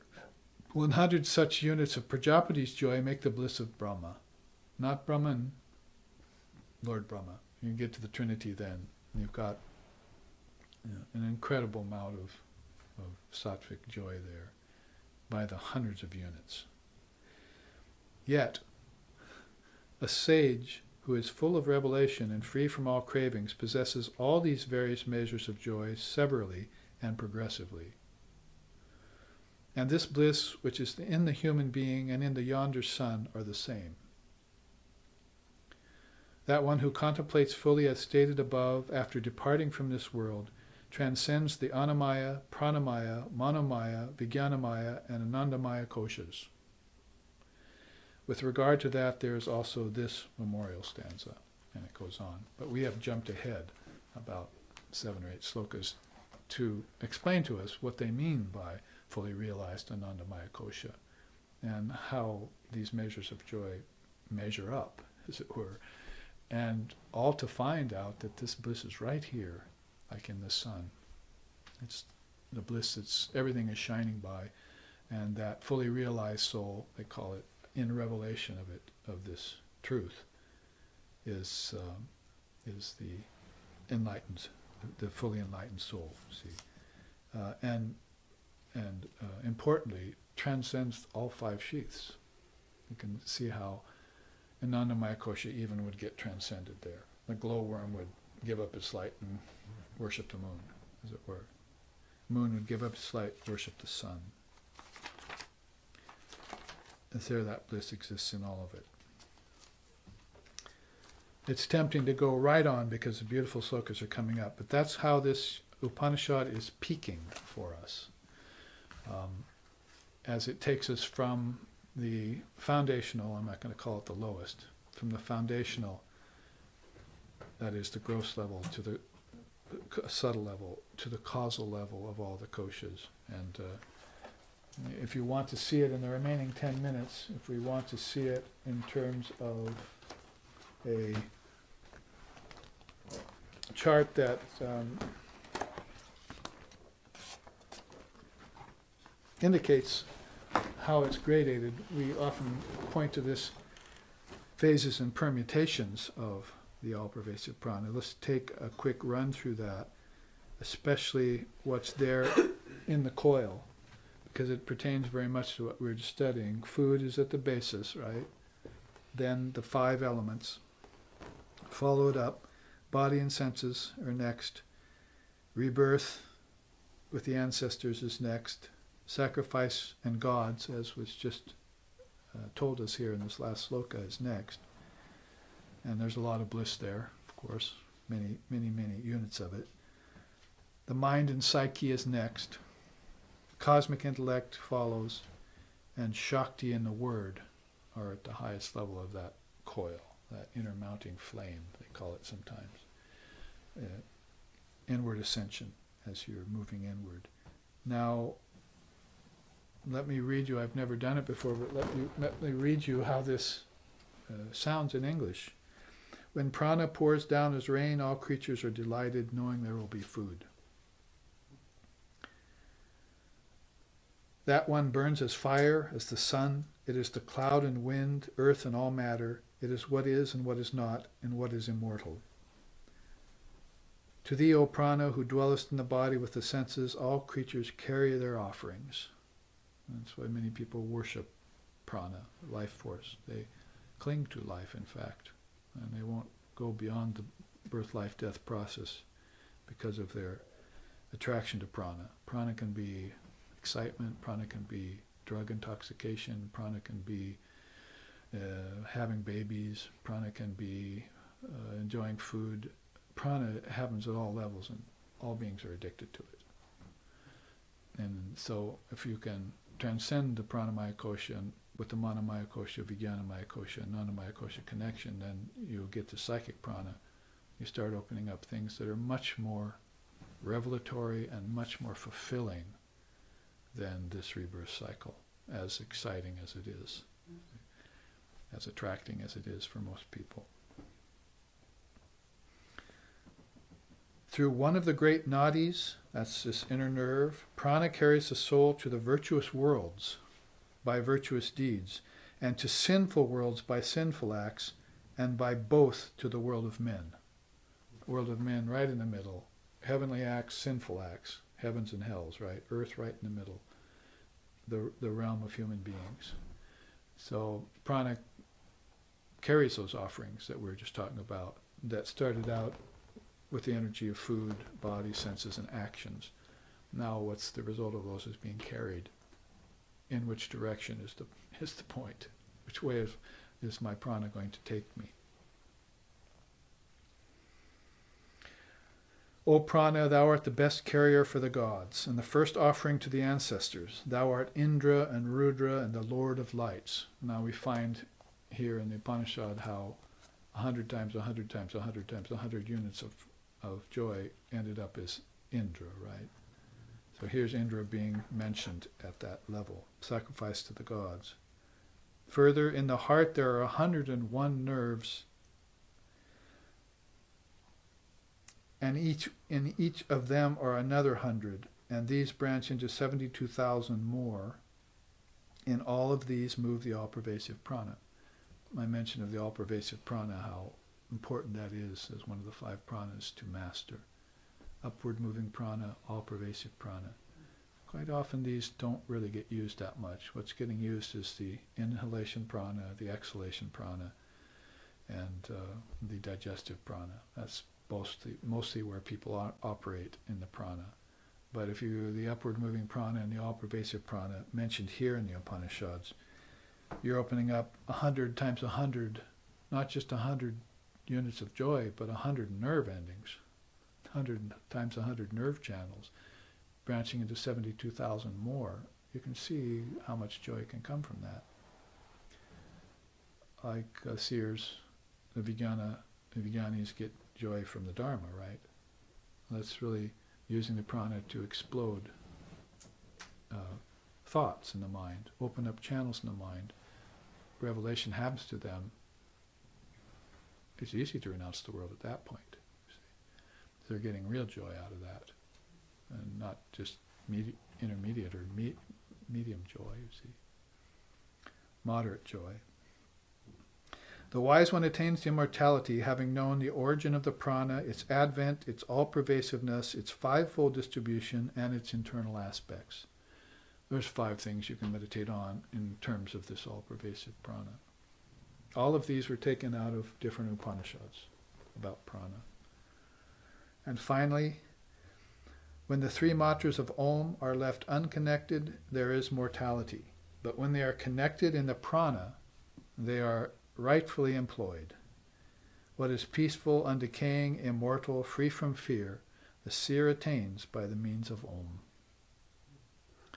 So you leave A apart from U and apart from M, you have waking only, or dreaming only, or deep sleep only. Put them together, they're rightfully employed. And it's the prana that puts them together. See? From the ground up, or from the ground in this case. And we'll end with this from the Taittiriya Upanishad. Controlling the heaven-aspiring senses and the life force with the help of the mind and intellect, there's 4 koshas right there, the eminent soul so regenerates them as to enable them to manifest the infinite self-luminous light of awareness. Beautiful by the Rishi Svetashvatar. All that exists in the 3 worlds is under the control of prana, and prana is mother. May she transmit wisdom to us via her divine energy. Om Sarva Mangala Mangalye Shive Sarvatishadike Sharnyatram Yake Gauri Narayani Namostute Shisti Stiti Vinashanam Shakti Bhuti Sanatani Gunashrai Gunemai Narayani Namostute Sharnagata Dinarata Pariprana Parayane Sarva Sharte Hare Devi Narayani Namostute Sarva Swarupe Sarvishe Sarva Shakti Samunbite Bhai Jastar Hino Devi Durge Devi Namostute Jaya Narayani Namostute, Jaya Narayani Namostute, Jaya Narayani Namostute. Om Hari Om, Hari Om, Hari Om Tat Sat.